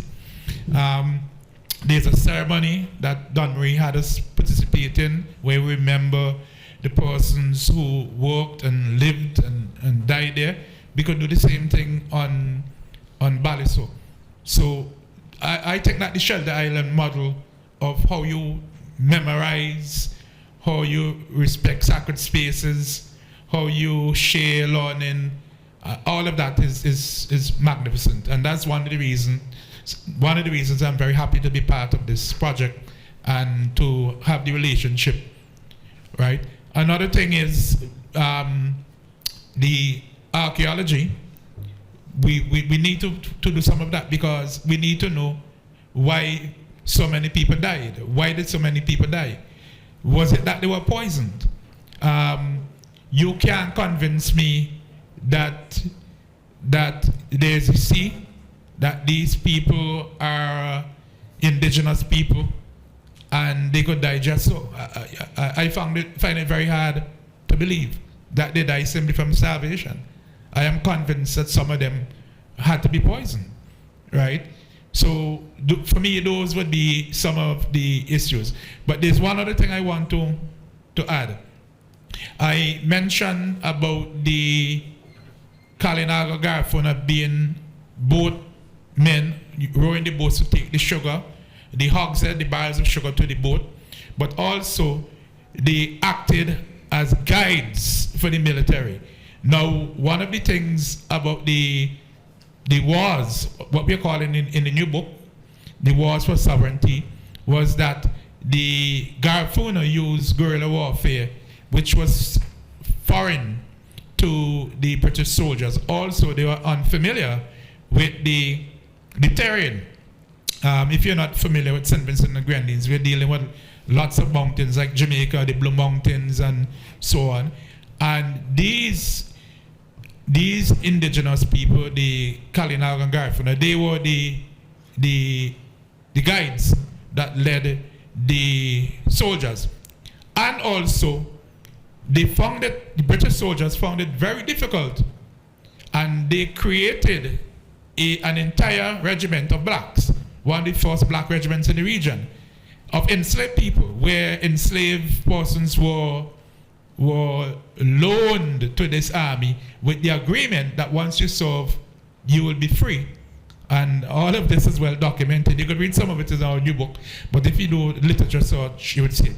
So the point I want to underscore is that the British planters and officials understood in the region when native labor was absolutely necessary for the achievement of the objectives of the plantation system. Thank you. Brother Denny, do you have any comments on the question posed? I think he covered it, that's true. At this time, it's the open forum where you are free to ask the questions. You can direct it to somebody specific, or you can just leave it open and any of the experts could answer. So at this time, this is your chance to ask the questions of the professors.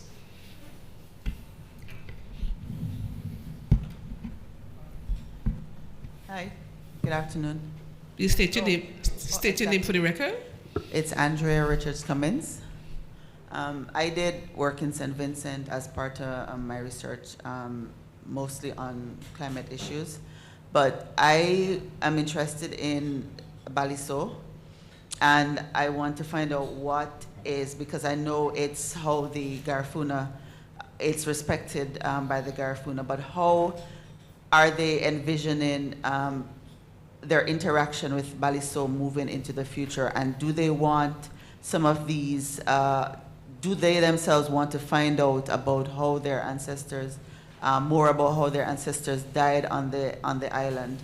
You know, do they want to change the script of the island, or how the island is moving from a place of this deep reverence to something that reimagining how it's presented as a space for the general public? So mostly for Dr. Scott. I believe I have to jump in though. Yesterday I actually got an email from the Garifuna Foundation in St. Vincent and the Grenadines, and for the conference coming up in March this year, and the precise subject of that conference would be you know, the place of Baliso.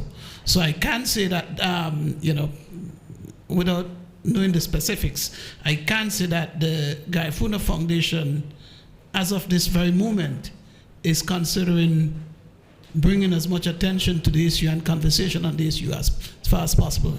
As to specificities, Dr. Scott can comment, but the foundation is definitely focused on addressing that question.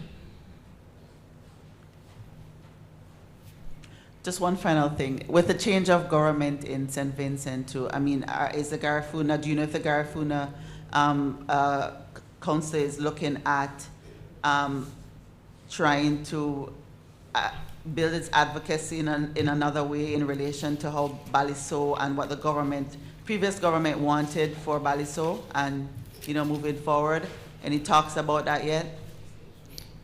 I don't think the previous government had expressed in any kind of concrete way a specific direction within which beyond reclaiming Baliso, there has been no specific proposal put forward over what that would look like, now that it has been restored as part of the the patrimony of Vincentians as a whole.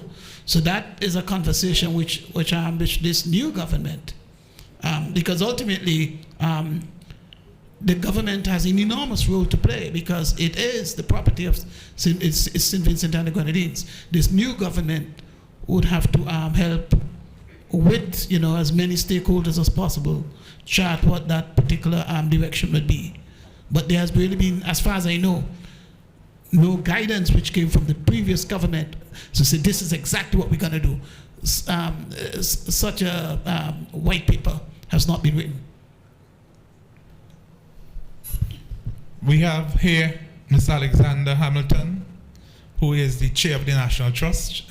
I know when we have lunch, we'll bring you fully up to date. But I'll say to you that Dr. Denny, Dr. Fraser, Adrian Fraser, who's not here, and myself, we advise the government, first of all, to take possession. Now, who or which entity, we don't know yet, but under the laws, it is the National Trust that is responsible for such things. But as I said a little while ago, I am convinced the Shelter Island model is a magnificent model, not to just take an island and turn it into a big burial ground. Okay? If I were to add this point, excuse me, in St. Vincent and the Grenadines, March is dubbed National Heroes and Heritage Month. So that's a good time to come to SVG if you believe in history. Also from the department side, that is the Department of Culture, we undertake a pilgrimage to Baliso every year. So all the Garinagu from far and wide in the diaspora will come to St. Vincent, so that's a good time to come. Also, it's the Garifuna Conference that my professor already alluded to. And I think the University of the West Indies is quite engaged in that month. If you want to come and you believe in a rich history, that will be the time to come. It's now, March 13th. The date is March 13th. For the conference? For the conference, yes. Okay. Well, around that time too, we'll go to Baliso, because we cater for all our guests of Garifuna brothers and sisters. And I think Angie asked a question. Now, I'm not the Prime Minister, the new Prime Minister, Dr. Friday, but from a cultural standpoint, and having worked so hard through the Garifuna Heritage Foundation, because we have an officer who sits on the committee. I used to be the officer, but in my new portfolio, I had to delegate. And so this pace has been set, and I think this government, the new formed government, will do their best to keep on this legacy and work hard to not only consider the Garifuna story, his story, but our story. And we're passionate about it. Yes, we took long to get there because we didn't know, and now we know. Know this half the battle, as they say. And I think they will really invest in doing more to embrace our Garinago people in the diaspora. So now, open floor. Any more questions? Hi, I'm Emma Griffin.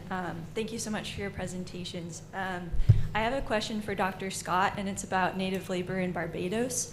I recently read Linford Fisher's article about the 1676 ban on importation of enslaved native people from New England, and I was wondering if or to Barbados in particular, and I was wondering if you've found any indication of how effective that was, if native New Englanders were still being imported in Barbados after that period, and yeah, I guess also if like Sylvester Manor would have been included in that if indigenous people were imported through there, or exported.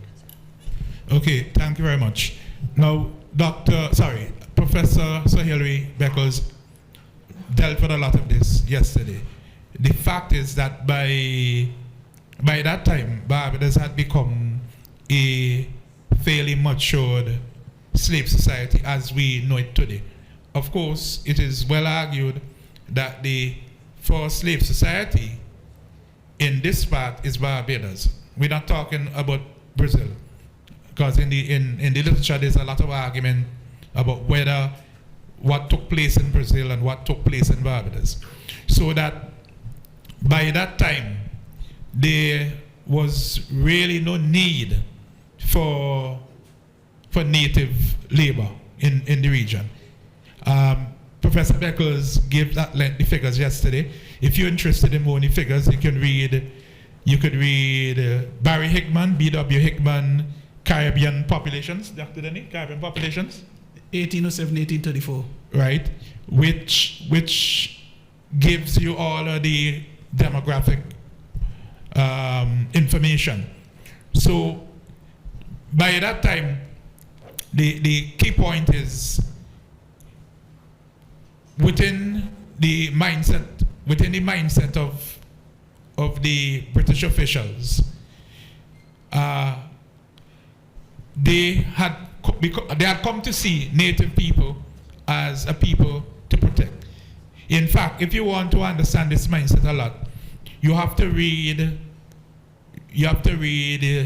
Hume, and yes, Hume. There's another author, I can't remember his name, that looks at the Garifuna/Black Carib situation in St. Vincent. Because by that time, the British public had an aversion to the exploitation of native people in the region. And as Dr. Denny indicated, this had a connection to, let's say, all the humanitarian movement in Britain. This is a topic that many people are not very familiar with. Between, let's say, the period you mentioned and the next 50 years, became very established in Britain. This notion of you should not exploit native people. And the corollary to that is that it is permissible to enslave and exploit people of African descent. And when Dr. Denny mentions Eric Williams about profit or race, which is today still an issue. In fact, if you read Winthrop Jordan, neither free or enslaved, I think it's called, Winthrop Jordan, he has done a lot of work on this in North America. And that helps explain that by this time, why it is they feel fairly comfortable to pass a regulation to say this should not happen. But obviously, if you follow Caribbean history closely, you would know a law in the books doesn't stop anything. a law in the books doesn't stop anything, especially where the sea is all around you. The sea is all around you. You could put a boat anyway. You don't have to anchor your boat in Carlisle Bay. Don't get tricky. You could put it in 6 men and so on, right? So therefore, it is quite possible and expected that smuggling would go on. In fact, the literature, the original sources, is replete with that. That is why maritime marinage was so big in Barbados. You could jump on a boat anyway, whether it's from St. Philip, St. Andrew, and so on, okay? Any more questions?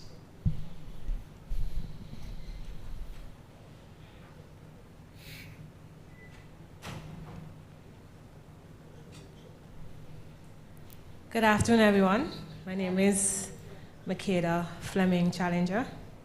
When we look at the Garifuna people, the detailed information suggests how they were brutally treated. My question, where are the Vincentians as they consider reparations for Garifuna? What are the plans? And is there a figure when we consider the loss of land, the loss of life, the loss of a culture that is so rich to Vincentians? I'd like to hear more about that.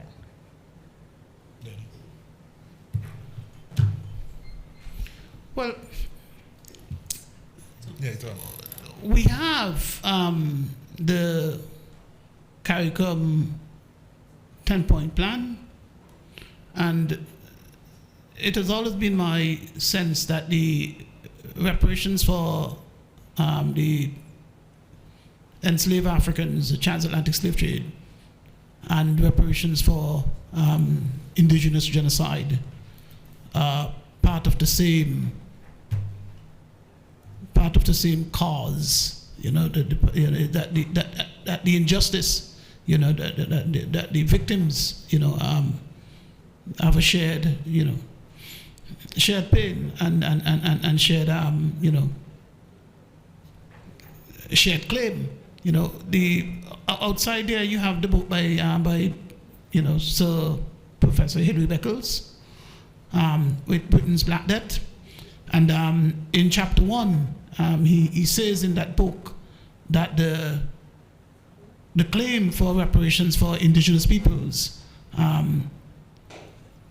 is the strongest that exists, and I agree that entirely.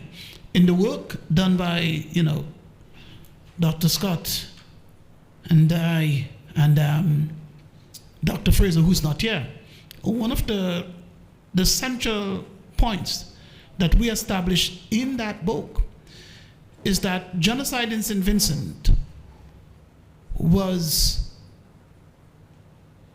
a deliberate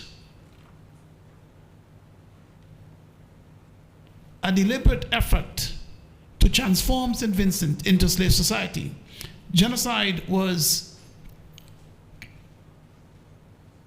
not accidental.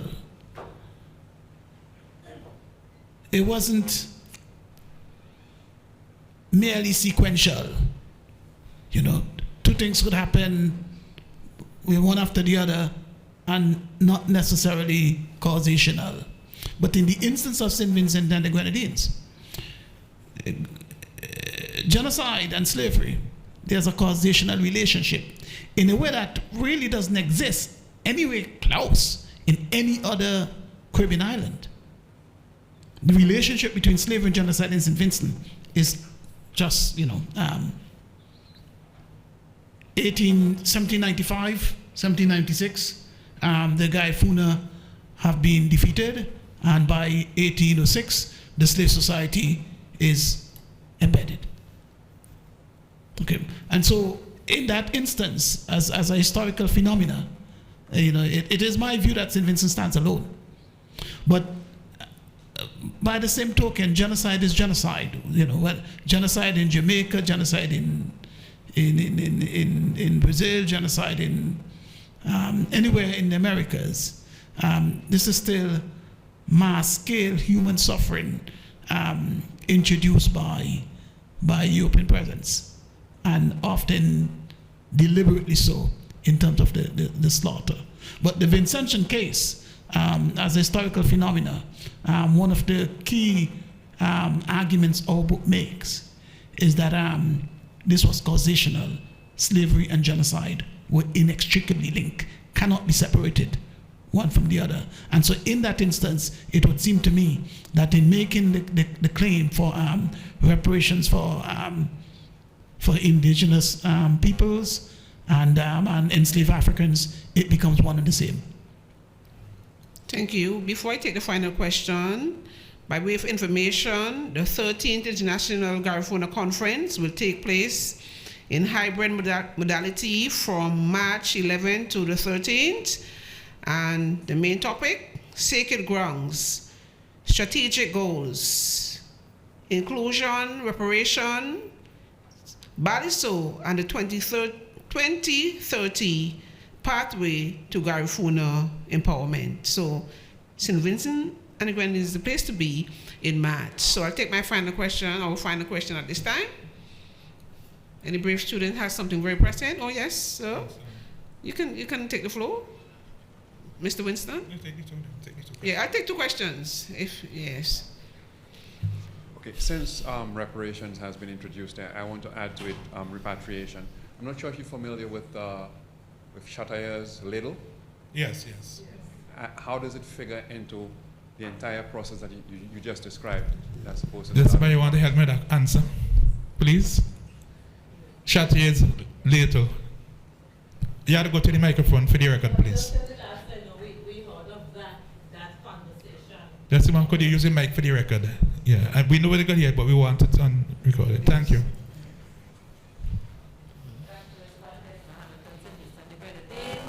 I was just saying the last I heard of that conversation, there was a debate between Antigua, I think it is. Can you use the next mic, or that's just problematic, it seems? Mm-hmm.